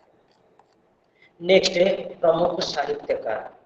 इसमें हम आधुनिक जगत में जो ग्रंथों को पहले उपस्थापन किए, उसी ग्रंथों का जो ग्रंथकार है, उसी ग्रंथकारों के बारे में ही यहाँ उल्लेख किया गया है, जिसमें प्रसिद्ध के नाम भी हम लोग यहाँ पढ़ेंगे।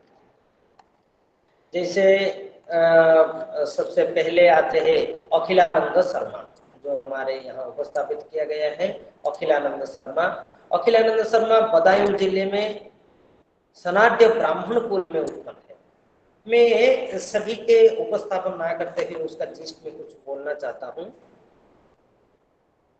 आधुनिक जगत में जितने सारे साहित्यिक अपने कृतियों के माध्यम से साहित्य के विकास के लिए प्रयास किए हैं, वो सभी साहित्यों का आधार प्राचीन काव्य या कविताएं हैं, जिसमें कालिदास हो सकते हैं, श्रीहर्ष हो सकते हैं, या और कोई प्राचीन कवि हो सकते हैं। उसी प्रकार विषय को लेकर ही आधुनिक सामाजिक या किसी का गुणगान करते हुए इस प्रकार के रचना को लिखे हैं, जिन्होंने ज्यादातर हमारे संस्कृत जगत में अभी सम्मानित और प्रसिद्ध भी है। कुछ लोग तो अभी भी है हमारे समक्ष, कुछ कार्यक्रम में उनके दर्शन मिलता है। देखिए कि इस प्रकार के चीज आपको भूलना नहीं चाहिए कहीं पर भी। देखिए, जिस ग्रंथ के या ग्रंथकारों के नाम किताब में पढ़ रहे हैं, उस लोगों को या उस महानुभवों को जब वो दिव्य चक्षु या सामान्य चक्षु में देखेंगे तो ये झलक लगता है।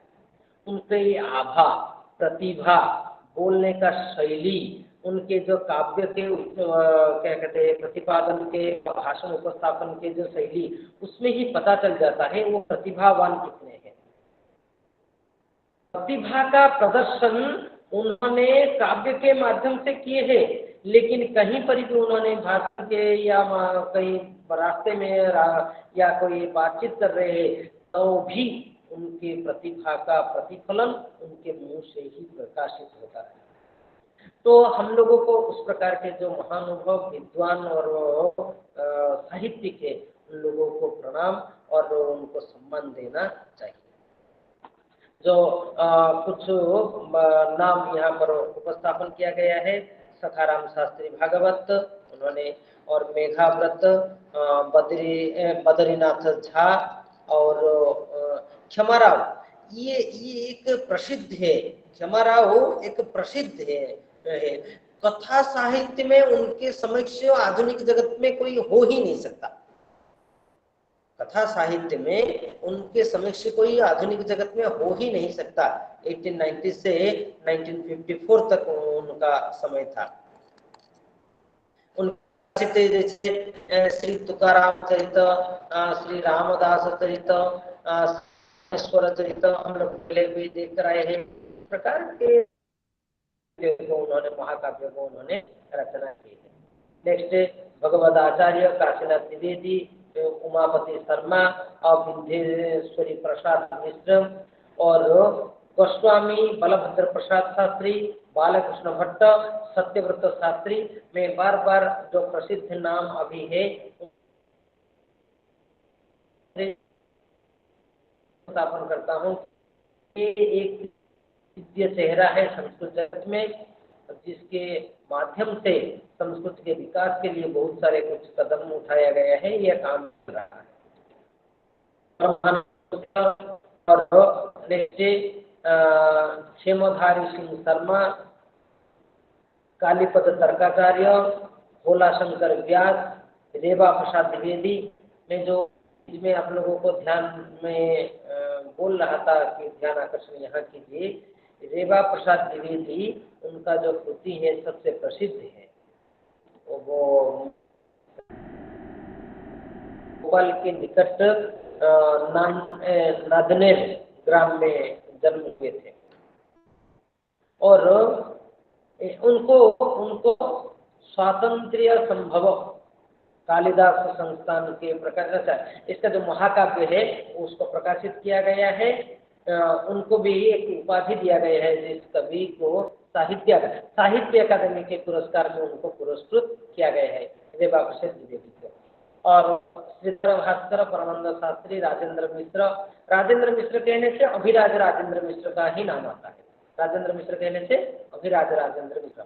और माधव श्रीहरि, नारायण शुक्ल, रमेश चंद्र शुक्ल, रामावतार मिश्र, रसिक बिहारी जोशी, सुबोध पंत और विद्याधर शास्त्री, कालिका प्रसाद शुक्ल, जग्गू बकुल भूषण, इस प्रभुदत्त शास्त्री, इस प्रकार के जो प्रसिद्ध साहित्य के मार्गदर्शन किए।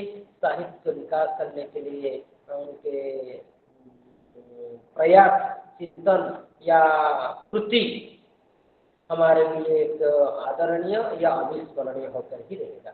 तो इतने ही इस विषय, प्रथम विषय जो आधुनिक संस्कृत साहित्य और साहित्य शास्त्र के विषय था, जो सामान्य रूप से एक सिंहावलोकन के रूप में हम उसको अध्ययन किए या उसके ऊपर कुछ जाने। उसमें भी कुछ संभावित प्रश्न इस प्रकार के हैं कि नहीं 5 नामों का उल्लेख करते हुए 20वीं शताब्दी के कुछ प्रमुख रचनाकारों में उनका स्थान निरूपण कीजिए।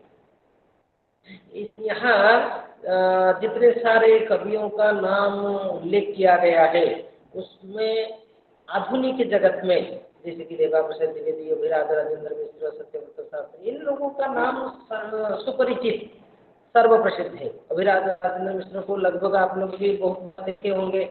हम तो जो सभा समितियों में से कोई बार देखे हैं, तो विद्वान है, उनके भाषण भी उसी प्रकार है, शब्द संयोजना भी उसी प्रकार है। उनके समतुल्य दूसरे का करना ही असंभव है। हम इसे नहीं बोलेंगे कि कालिदास के समकक्ष है, लेकिन उसके अतिरिक्त हम उससे उच्च कोटि के कवि या नाट्यकार इस प्रकार के उपस्थापन कर सकते हैं। और आधुनिक साहित्य में जो क्षमाराव है, बद्रीनाथ झा है, उन लोगों के जो योगदान उसको निरूपण कीजिए। महाराष्ट्र के आधुनिक संस्कृत साहित्य कवियों का वर्णन कीजिए। आधुनिक संस्कृत साहित्य महाकाव्यकारों का संक्षिप्त निबंध लिखिए।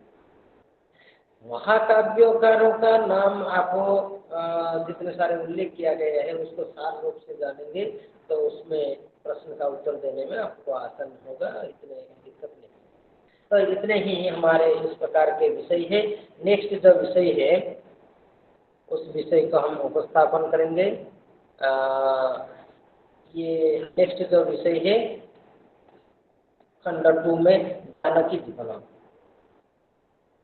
ये एक महाकाव्य है जो कवि या प्रसिद्ध व्यक्ति का नाम मैं बार बार उच्चारण कर रहा था, वही इस महाकाव्य के रचनाकार है या काव्यकार है, जिसका नाम है प्रोफेसर राजेंद्र मिश्र।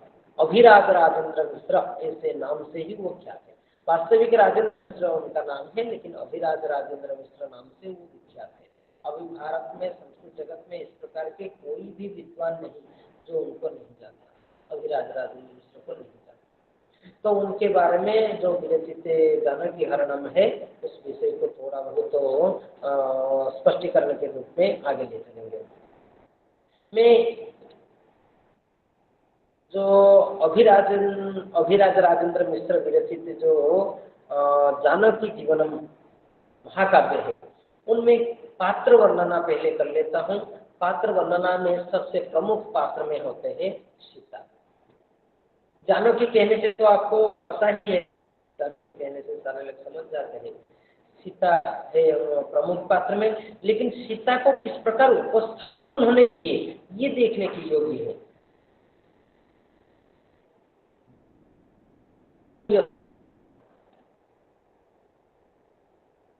वर्णन है वो देवों को मत। उसी प्रकार कितने उपमा या कितने ख्याति के रूप में सीता को उपस्थापित किए, सीता के श्रेष्ठ पतिव्रता, इस पतिव्रता हो ही नहीं सकता उस प्रकार उनके काव्यों में किए जो जानकी जीवन। नेक्स्ट एक दिव्यता, नारी होने के या मानव होने के कारण वो सामान्य नहीं है, जो दिव्य गुण है तो माध्यम से उन्होंने दिव्यता को भी उपस्थापन उन्होंने किए हैं। नेक्स्ट तो विषय में उन्होंने जानकी को मुग्धा के रूप में भी उपस्थापित किए। स्वकीय या वो ऊपर किसी प्रकार के अपने जीवन को ले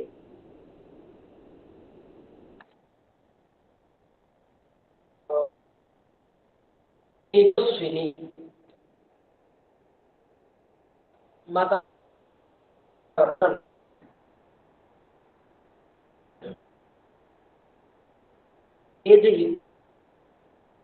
इसमें उदाहरण के रूप में या हमारे रामायण कथावस्तु में उस प्रकार के उपस्थापन किए हैं जो लेकर हम लोगों को इस प्रकार के कथाएं सीता माता को खुद लेकर नहीं जा पाए, जितने तेजस्वी है लेकर नहीं जा पाए। भले ही हम लोग कुछ नाटक के माध्यम से, कथा वस्तु के माध्यम से जानते हैं कि रावण ने उसको हरण करके ले गया, ले जा नहीं सकता। वो तेजस्वी है, उनको ले जाना संभव नहीं है। सीता माता खुद हो सकता है के आधार पर उन्होंने लिखे, लेकिन उन्होंने भी जो महाकाव्य में जानकी जीवन महाकाव्य में भी इस प्रकार एक तेज उपस्थापन किए। नेक्स्ट स्वामी मानिनी, भक्त है लेकिन अभिमानिनी, जो स्वामी का अवलंबन करना, स्वामी जो बोलते हैं, पति जो बोलते हैं उस वाक्य को मानना, उसी प्रकार काम करना, उसी के आधार पर ही चलना, उस प्रकार के भी उन्होंने उपस्थापन किए हैं। जो है धर्म, सीता का उन्होंने धर्म परायणा के रूप में भी उपस्थापन किया। आप लोग इसमें बिल्कुल जानते हैं कि जब वो उनके आरोप लगाए कि रावण जैसे दुष्ट के पास वो था, इसलिए वो क्या है अभी शुद्ध, उसको पास में रखना उचित नहीं है, उस प्रकार के वाक्य को आधार करके जब रामचंद्र ने उन्होंने त्याग दिए, मैं आपको साथ में नहीं ले जा सकता या साथ में नहीं रख सकता, तो उन्होंने धर्म के आधार पर सन्यासी की जीवन ही बिताए, लेकिन कभी रानी होने के लिए, राज्ञी होने के लिए कभी प्रयास ही नहीं किए, उपस्थापन भी नहीं किए। और कथा वस्तु के माध्यम से आप लोग सुने हुए होंगे, जो लव कुश को उन्होंने उनके जीवन के या पिताजी के सारे कथाएं सुनाए, लेकिन रामचंद्र ही उनके पिता है वो नहीं बताए।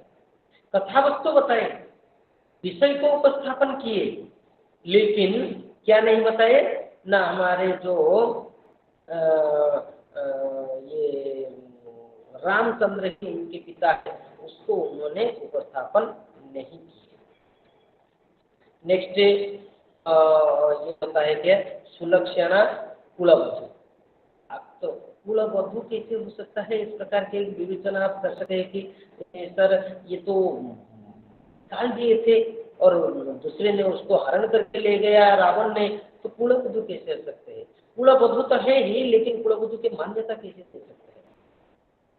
उनके लक्षण, उनके वाक्य, उनके कार्य, उनकी शैली, उनके पतिव्रता, उनके धर्मपरायणता, सारी चीज को उन्होंने उपस्थापित की काव्य के माध्यम से, और रामायण में भी उस प्रकार के है। वो किसी भी स्थान पर किसी भी प्रकार के अनैतिक या जो कुल के कलंक युक्त,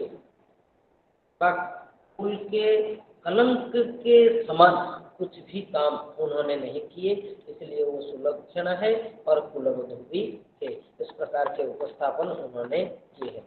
और प्रेममयी पत्नी भी है जो राम के लिए है। और क्या है, वात्सल्यमयी माँ। देखिए, लवकुश को जो पालन किए हैं उनको वो वात्सल्य रूप से ही क्या उनके जीवन को या जीवन चरित्र को शिक्षा दी है। कभी भी किसी भी प्रकार के उन्होंने दुष्टता नहीं की। तो वात्सल्यमयी माँ भी है उन दोनों के लिए। तो इस प्रकार के सीता माता को उसी रूप से ही उन्होंने उपस्थापन किए हैं। और नेक्स्ट द्वितीय पात्र में आते हैं राम। रामचंद्र सीता है तो रामचंद्र का वर्णन भी उसी प्रकार है। इसमें उनको भी कुछ नॉर्मल या सामान्य रूप से उपस्थापन नहीं किए। नयनाभिराम इस प्रकार के शब्दों के माध्यम से, या हम रणरंग धीर, युद्ध में कभी वो विचलित नहीं होते, वो व्यग्र नहीं होते हैं। और इस प्रकार के भी आप रामायण में भी देखे हैं और सुने हैं कि रावण उनके विपक्ष में है, लेकिन रावण को जब उन्होंने मारे उसके बाद लक्ष्मण को बताया कि वो महाज्ञानी है, राजनीतिज्ञ है, जाओ सुनकर आओ, कुछ ज्ञान प्राप्त करके आओ। शत्रुओं के पास भी रामचंद्र उनके भाई को, छोटे भाई को भेजते हैं कि जाओ ज्ञान अर्जन करो। तो ये शिक्षा आप लोगों के बीच में भी होना चाहिए। ज्ञान अर्जन के समय कोई शत्रु नहीं, शत्रु व्यवहार में है। सभी हम लोग जानते हैं, न कश्चित कस्यचित मित्रम न कश्चित कस्यचित रिपुः व्यवहारेण जायते मित्राणि रिपवस्तथा।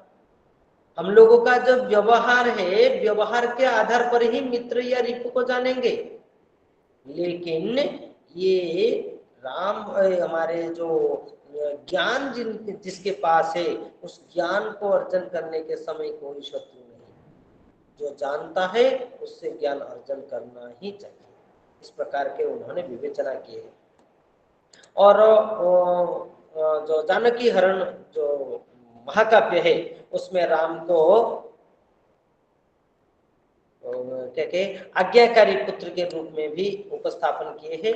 आज्ञाकारी पुत्र मतलब जो पितृ आज्ञा को पालन करके 14 साल, कितने साल वनवास गया था, 12 या 14? हरियम 14 साल गया था।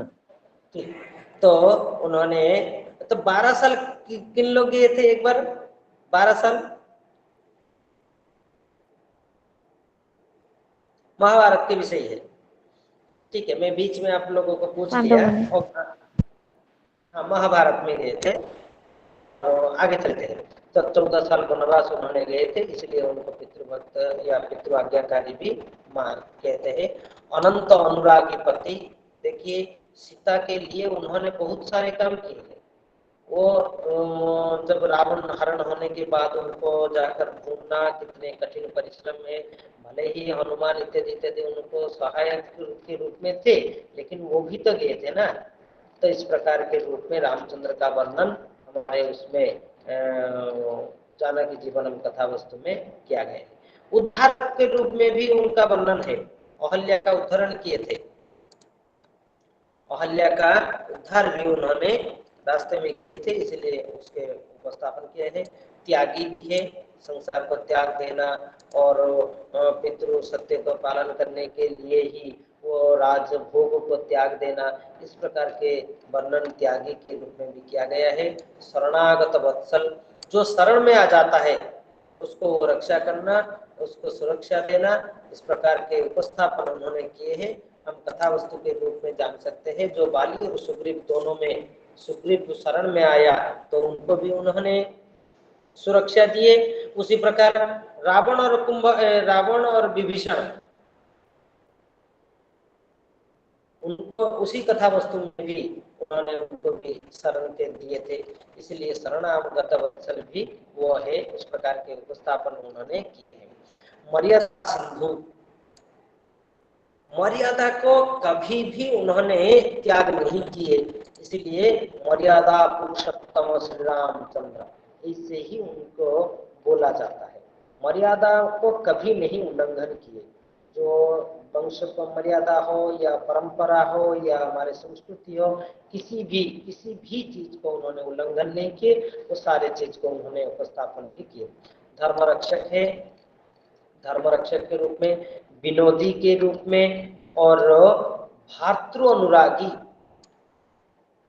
भरत और लक्ष्मण है, लक्ष्मण तो पास में ही था, और लक्ष्मण के लिए उन्होंने क्या क्या नहीं किया, तो अनुरागी है भातृ के, इस प्रकार के उपस्थापन भी उन्होंने किए।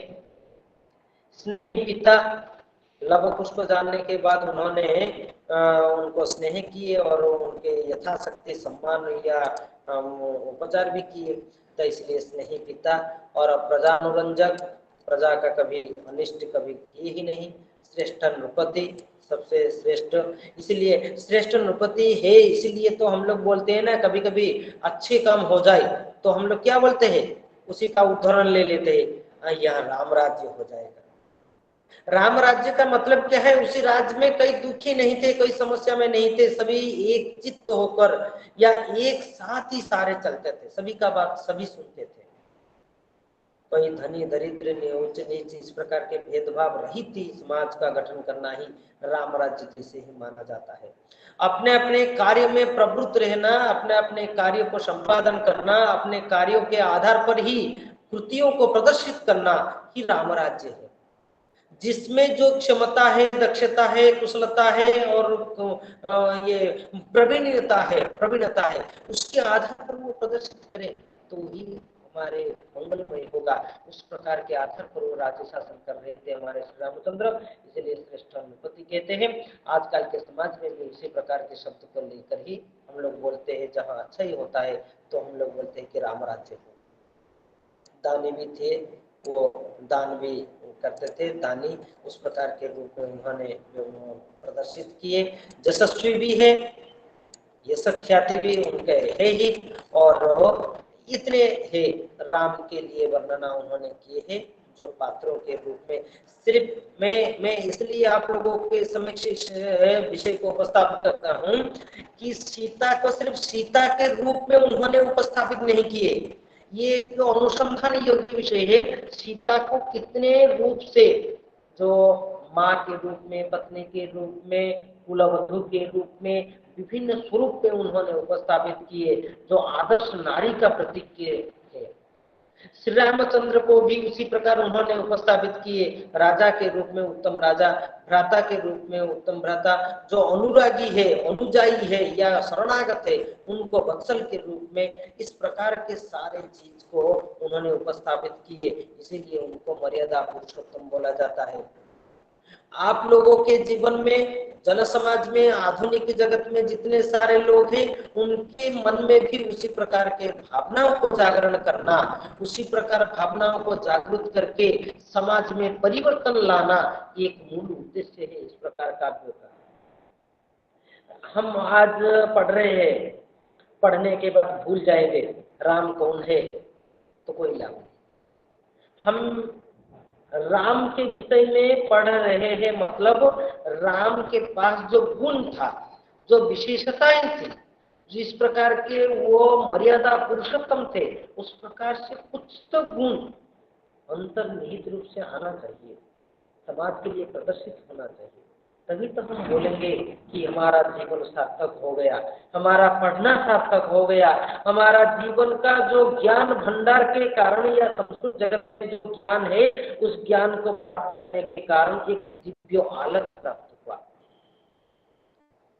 जैसे एक कथा है, मनुष्य दिव्य ज्ञान के समक्ष है, मनुष्य के पास दिव्य ज्ञान है। हम कभी कभी पूछते हैं कि दिव्य ज्ञान है क्या? कोई बता सकता है दिव्य ज्ञान है क्या? दिव्य ज्ञान मतलब जो बाहर से आता है, कोई भगवान आकर आशीर्वाद कर दिए, ऐसे ही रश्मि जैसे आकर हमारे दिमाग में घुस गया, वही दिव्य ज्ञान है? दिव्य ज्ञान वो नहीं। दिव्य ज्ञान हमारे पास है भाषा बोलने का जो क्षमता, हम बोल सकते हैं, वो दिव्य ज्ञान है। लेकिन ये दिव्य ज्ञान को हम दुरुपयोग नहीं करना चाहिए। जहां कहीं पर भी किसी को भी किसी भी शब्द में नहीं बोल सकते, बोलना नहीं चाहिए, क्योंकि हम दिव्य ज्ञानी हैं। आप लोग जानते हैं जो भस्मासुर को भी आशीर्वाद मिला था, शिव जी ने दिए थे भस्मासुर को। भस्मासुर किसी के भी ऊपर हाथ रखता है तो वो जल जाता था, ऐसे ही आशीर्वाद उसको मिला था। लेकिन जब परिस्थिति इस प्रकार की उत्पन्न हुई तो भगवान ने आकर बोले कि ठीक है, वो तो आशीर्वाद काम नहीं कर रहा होगा, वो तो खो गया है, ठीक है एक बार प्रयास करके देखो। वो बोला कि नहीं नहीं, मैं प्रयास करूंगा तो मैं खुद ही जल जाऊंगा, कभी नहीं प्रयास करूंगा। तो उन्होंने छल के रूप में देखे क्या ना, उसको नृत्य कराए, नृत्य के रूप में वो हाथ ऐसे कराए तो खुद ही भस्म हो गया। हमारे जो दिव्य ज्ञान है, ये दिव्य ज्ञान भी उसी प्रकार के माध्यम से भस्म होते ही जा रहा है। भाषा सरल नहीं है, भाषा मधुर नहीं है, भाषा बोधगम्य नहीं है, भाषा भाषा के माध्यम से किसी को सुनने के लिए या आकर्षण देने वाला शब्द भंडार नहीं है हमारे पास। तो क्या है दिव्य ज्ञान? वो दिव्य ज्ञान जैसे भस्मासुर को भस्म कर दिया था, उसी प्रकार दिव्य ज्ञान हम बोल नहीं पाते लेकिन अंदर तो है ना, वो अंदर अंदर अंदर अंदर हमारे ज्ञान भंडार को बिल्कुल नष्ट कर देता है।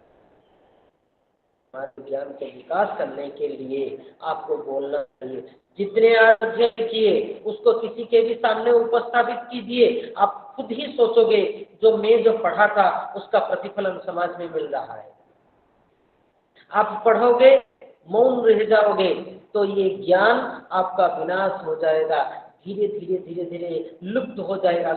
पहले तो सुप्त अर्थात संक्षिप्त रूप में आ जाएगा, उसके बाद धीरे धीरे लुप्त ही हो जाएगा। क्या पढ़े थे प्रथम क्लास में आज पता नहीं, लेकिन क्या क्या पढ़े थे वो पता नहीं, लेकिन उसका भाव ज्ञान हुआ होगा। आजकल के विषय में आज पढ़े कल पढ़े तो परसों को याद ही नहीं। क्यों याद नहीं? हम बोलते नहीं, हम उसको अनुपालन करते नहीं, हम उसको उपस्थापित करते नहीं, हम उसको व्यवहार में लाते नहीं, तो कहाँ से हमारे विकास? किस प्रकार के दिव्य ज्ञान का हमारे पास प्रकाशित किया, जो क्या कहते हैं उसको दूसरे के समक्ष हम लोगों का दिव्य ज्ञान का प्रकाश कैसे हो पाएगा? माध्यम है कि ये भाषा उसको हम लोग व्यवहार ही करते नहीं। तो आप लोग सुनिश्चित रूप से जो गुण हम लोग पढ़ रहे हैं यहाँ, रामचंद्र के हो या सीता माता के हो, उनके गुण ही जीवन में ही लाने के लिए प्रयास करोगे तो आप लोग एक आदर्श पुरुष या आदर्श मनुष्य होकर के समाज में प्रतिष्ठित हो पाओगे। उस प्रकार आगे चलेंगे। पात्र के जो विवेचना में लक्ष्मण को भी उपस्थापन किए। मैं थोड़ा वो आगे चलूंगा क्योंकि यहाँ पर ज्यादा विषय नहीं है, राम और सीता इन दोनों के विवेचना ज्यादातर किया गया है, इसलिए मैंने थोड़ा टाइम लेकर उनको उपस्थापित किया। लक्ष्मण का उपस्थापन समर्पित अनुज राम के पास आप जानते हैं मनोहर अर्थात आनंद देने के लिए ही है, और पराक्रमी भी है, उनके विवेचना हम रामायण में भी देखते हैं, और सहिष्णु है। कितने भी कष्ट हो वो किसी को बोलते नहीं, वो सहिष्णु थे, विनोदी भी है और नारी गौरव के रक्षक भी है। ये कथा वस्तु को आप लोगों को आप लोग जानते होंगे, जो हमारे सीता माता के मुख भी वो देखते नहीं थे। वो नारी है, बाहर आश्रम में एक ही साथ रहते हुए भी वो सीता माता को मातृतुल्य ही सम्मान देते थे, उनके मुंह को देखकर कभी बातचीत नहीं करते थे। नारी के गौरव के रक्षक थे उन्होंने, इस प्रकार के उन्होंने उपस्थापित किए। नेक्स्ट हनुमान, जो शक्तिशाली के रूप में और हमारे एक भक्त के रूप में उन्होंने उपस्थापित किए, पराक्रमी और बुद्धि चातुर्य इस प्रकार के रूप में उन्होंने उपस्थापित किए। बाद में आधे घंटे बाद नेक्स्ट संवेदनशील भी उन्होंने, एक मिनट,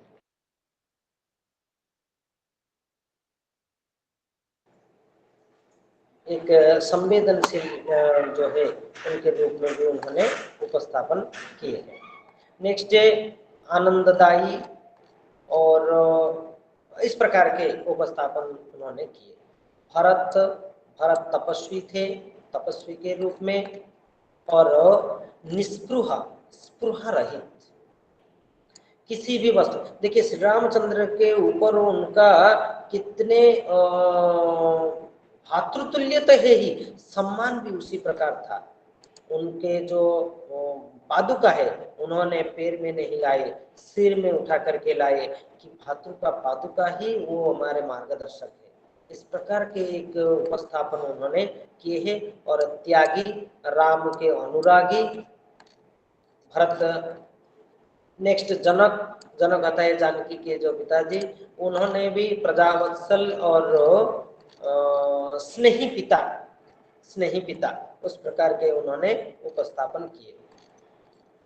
नेक्स्ट जो बलवान भी वो थे, अतिथि सत्कार के परायण भी थे, उस प्रकार के उन्होंने उपस्थापन किए। मुख्य पात्र इस प्रकार के था सुनयना, और दो चार से ही है। सुनयना जो जानकी जीवन महाकाव्य के राजरानी सुनाध्यना या मनवृत्तानुसारिणी पत्नी के रूप में उनका चित्रित किया गया है। आगे हम लोग और एक दशरथ का भी वर्णना उसमें रहा है। दशरथ में क्या है कि वो पत्नी प्रेमी भी थे और एक साहसी पराक्रमी प्रजावत्सल भी थे,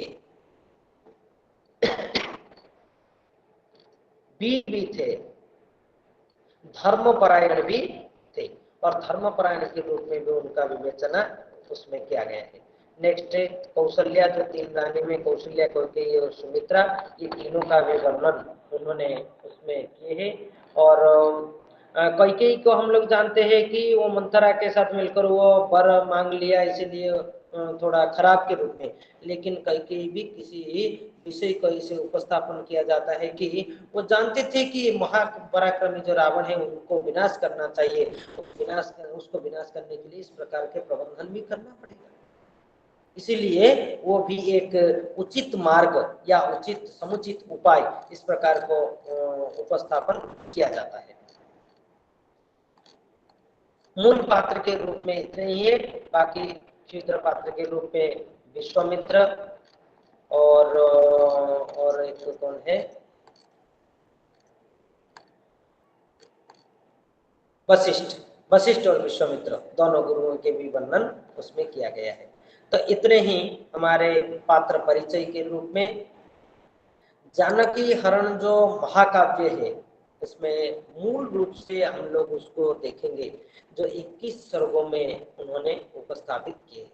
जानकी हरण महाकाव्य एक अत्यंत प्रसिद्ध, सुपरिचित और लौकिक कथा वस्तु को भी उन्होंने उपस्थापन किए हैं। आगे में एक चीज और भी है जिसमें आप लोगों को ध्यान देना चाहिए कि जो भाषा शैली है उनके, जो भाषा शैली, वो भाषा शैली भी उच्च कोटि है। उसमें जो सामान्य लोग भी या सामान्य पाठक उसको पढ़ के समझ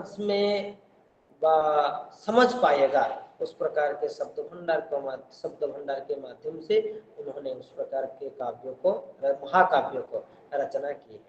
जितने सारे आधुनिक जगत में महाकाव्यों को रचना किए हैं, इसमें जानकी हरण जीवनम, इसका एक प्रभाव बहुत उच्च कोटि है। इनका जो चित्रण है सिर्फ रामायण कथा वस्तु को लेकर नहीं, रामायण कथा वस्तु के साथ साथ हमारे समाज में जो चित्रण है, सामाजिक जो स्वरूप है, सामाजिक जो रीति नीतियां है, कथा वस्तु है, उसको भी उन्होंने उसमें स्थापित किए हैं।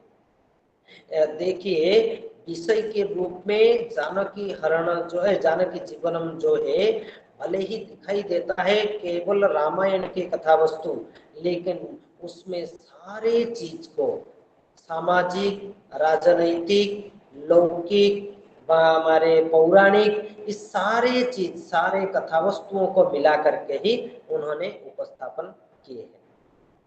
इसमें एक चीज जो शंका के रूप में मेरे मन में आ रहा है, जो ये जो रामायण और महाभारत दो ग्रंथ है, मूल रूप से प्रसिद्ध ग्रंथ है, वो इतिहास ग्रंथ है या पौराणिक ग्रंथ है? इतिहास ग्रंथ है या पौराणिक ग्रंथ है? कोई भी आप लोगों में से उसका रामायण या और महाभारत जो है वो इतिहास ग्रंथ है या पौराणिक ग्रंथ है? महोदय पौराणिक पौराणिक है सर। तो अष्टादश महापुराण में तो उनका उल्लेख ही नहीं है। जो अष्टादश महापुराण है उसमें तो उसका अष्टादश महापुराण है, उपपुराण भी है, उसमें तो रामायण महाभारत का उल्लेख ही नहीं है। इतने प्रसिद्ध काव्य हैं। और आप लोगों के जानकारी के लिए मैं बोल दूं कि रामायण आदि काव्य है, आदि काव्य ही रामायण है, उससे पहले काव्य नहीं था। उसमें और भी एक जानकारी बता दूं कि अनुष्टुप छंद जो है ये छंद का प्रणेता हम वाल्मीकि को मानते हैं, क्योंकि रामायण के जो छंद पहले लिखा गया है महानिषाद वो अनुष्टुप छंद में है। तो अनुष्टुप छंद के प्रणेता के रूप में हम जानते हैं कि वाल्मीकि को। तो वाल्मीकि जब वो रामायण की रचना किए हैं, रामायण आदि काव्य है, रामायण में अनुष्टुप छंद का प्रणयन पहली बार किया गया है, इस प्रकार के प्रसिद्धि होते हुए भी पुराण नहीं है। मैं एक दो लाइन में आप लोगों को सूचित कर दूं, रामायण और महाभारत इतिहास ग्रंथ है। हम उसको इस प्रकार के विवेचना के रूप में जानेंगे कि इतिहास जो विगत घटनावली और अभी भी उसका तथ्य उपलब्ध है, तो उसको देखते हुए उन लोगों को तथ्य मिलता है कि ये घटनावली अभी भी जीवित है। जैसे हड़प्पा सभ्यता, मोहनजोदड़ो सभ्यता, ये सभ्यता को आज हम लोग जानते हैं कि 100 साल पहले, 1000 साल पहले, ये साल पहले, कैसे जानते हैं? कुछ तथ्यों को तो लेकर ही वो उपस्थापन करते हैं ना, उसको ऐतिहासिक लोग जो है उसको तर्जमा करके उसमें विश्लेषण करके ही कहते हैं कि ये 500 साल पुराने हो सकते हैं। उसी प्रकार हमारे रामायण में जो कथा वस्तु है वो उसका उल्लेख आज भी प्रमाण रूप में मिलता है, आज भी है। तो इसलिए वो इतिहास ग्रंथ हो गया, प्रमाण है। ये पौराणिक कथा वस्तु नहीं जिसका प्रमाण आज भी नहीं। इतिहास महाभारत के कथा वस्तुओं का बहुत सारे उदाहरण समाज में आज भी आप लोग देख सकते हैं। जो हमारे चिली ये क्या त्रिवेणी संगम, वहां जाकर भी आप लोग कुछ देख सकते हैं वनवास के जीवन के बारे में। तो ये कथा वस्तु जो हम लोग रामायण महाभारत में पढ़ते हैं देखते हैं, उस कथा वस्तुओं का डायरेक्ट या साक्षात प्रमाण आज भी उपलब्ध है। इसीलिए हम लोग क्या करते हैं, उसको इतिहास ग्रंथ के रूप में ग्रहण करते हैं। ठीक है, तो आज के लिए विषय को इतने ही रखते हैं। सभी को फिर एक बार धन्यवाद। आप लोगों ने मेरे वाक्य को सुने और ज़्यादातर प्रयास किए कि समझने के लिए। मैं भी यथाशक्ति आप लोगों को समझाने के लिए प्रयास किया।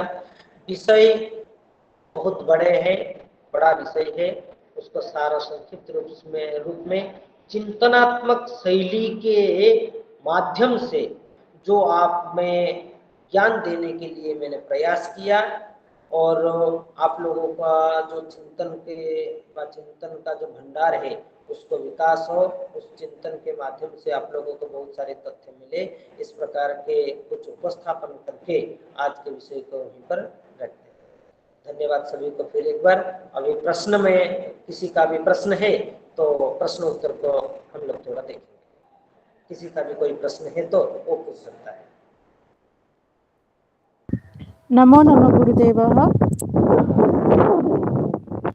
सर, जो विधा लिखा है, कई बार लिखा जाता है विधा, तो विधा का तात्पर्य क्या विद्या से है? ना, विधा मतलब प्रकार, विधा मतलब प्रकार, भेद, विधा मतलब भेद, वो हिंदी में शब्द है विधा मतलब प्रकार। ये 5 प्रकार के लेखनी है, तो ये 5 विधाओं का लेखनी, इस प्रकार के हम लोग बोलते हैं। विधा मतलब प्रकार। ओके। जी सर, और एक राजेंद्र मिश्र जी का लिखा जा रहा है, अभिराज राजेंद्र मिश्र। तो अभिराज क्या उनकी उपाधि है? उपाधि उनके माता जी का नाम अभिराजी इसी प्रकार के है, अभिराजी, तो उसके नाम के साथ ही जोड़ दिए हैं अभिराज राजेंद्र मिश्र। वास्तविक नाम तो वो राजेंद्र मिश्र ही है, लेकिन उनके साथ उनको उनके माता जी के नाम को ही पहले से जोड़ दिए। इसीलिए कभी कभी लिखा जाता है अभिराज राजेंद्र मिश्र, अभिराज अलग, प्रोफेसर राजेंद्र मिश्र, इस प्रकार के भी लिखा जाता है। लेकिन हम लोग तो सुनते आ रहे, पढ़ते भी आ रहे, अभी जो लिखने की परंपरा है डायरेक्ट लिखते हैं अभिराज, प्रोफेसर अभिराज राजेंद्र मिश्र, इस प्रकार लिखते हैं। और सर 5 विधा जो कहा, वो 5 विधा क्या क्या है? किसका 5 विधा? सर आपने जो कहा ना 5 विधाएं होती है, तो 5 विधाएं क्या क्या होती है? हाँ, मतलब किसका, गद्य पद्य या कुछ तो, हाँ मतलब किसी मतलब का सर तो होगा अलग ना। अलग अलग अलग का अलग अलग विधा होती है। प्रश्न में मुझे स्पष्टीकरण नहीं मिल पा रहा है, फिर दोबारा एक बार बोलिए, दोबारा एक बार बोलिए। सर गद्य का अलग विधा, पद्य का अलग विधा होती है क्या? हाँ हाँ, गद्य का अलग, पद्य का अच्छा अलग। वो अच्छा सर। पद्य का महाकाव्य है, खंडकाव्य है, लघु काव्य है। पद्य का इसमें प्रबंध है, उपन्यास है, उपाख्यान है, कथानक है गद्य में। जी सर, अब समझ आया।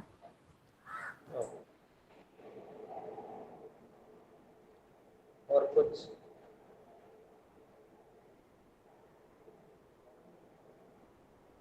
सर नमस्ते गुरुजी। हाँ नमस्ते, गुरुजी अनुदित साहित्य क्या है, दोबारा थोड़ा बोल दीजिए, समझ में नहीं आया। क्या क्या? अनुदित साहित्य। अच्छा, अनुदित साहित्य, हाँ मैं उसमें बहुत सारे जोर भी दिया था और एक बार आप लोगों को बता देता हूँ। अनुदित साहित्य का मतलब क्या है? उसमें ज्यादातर आंग्ल में जो भाषांतर करके हम लोग बोलते हैं ट्रांसलेशन में था, ट्रांसलेटेड लिटरेचर इस प्रकार के भी हम लोग कुछ बोलते हैं। लेकिन आप लोगों को पहले समझना चाहिए अनुवाद जो शब्द है उसका अर्थ क्या है। अनुवाद का मतलब क्या है? अनु मतलब पश्चात, पद्धति जो कह रहा है, अर्थात बाद में जो कह रहा है वो अनुवाद है। एक प्रकार के अर्थ हम लोग उसको समझते हैं। किसी महापुरुष ने बोला, मैं पहले बोल रहा हूं, आप लोग उसी को ही दोबारा बोलोगे, तो ये अनुवाद है। लेकिन यहाँ पर जो अनुवादित साहित्य शब्द दिया गया है वो अनुदित साहित्य इस अर्थ में नहीं है। वहां क्या है ना, भाषांतर ही है। अनुदित साहित्य मतलब भाषांतर साहित्य।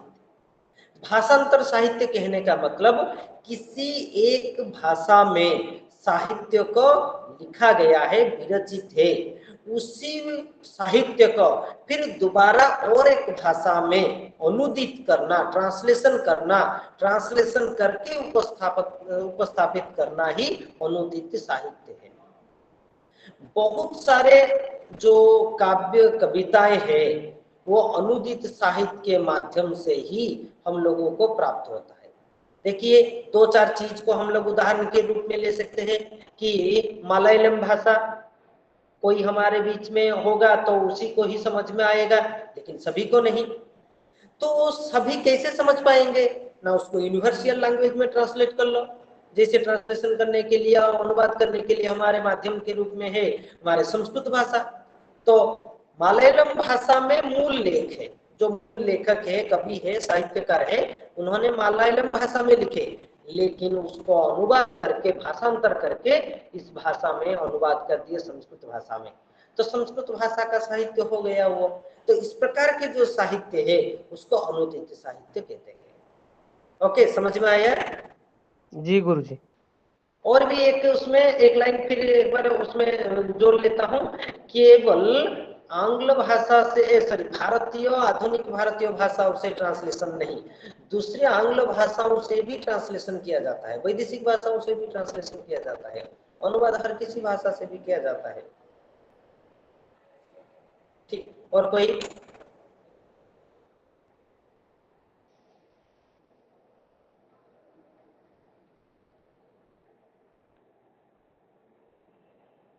और किसी का?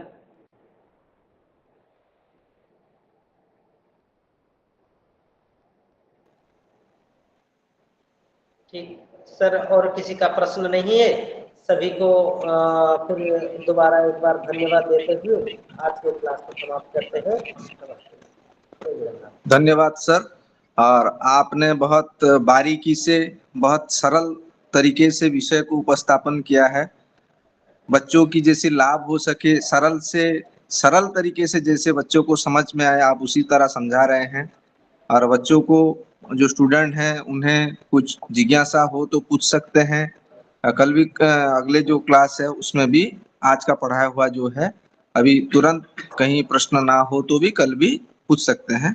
और आज के एक क्लास के लिए बहुत बहुत धन्यवाद सर। किसी को कुछ तो और पूछना नहीं है।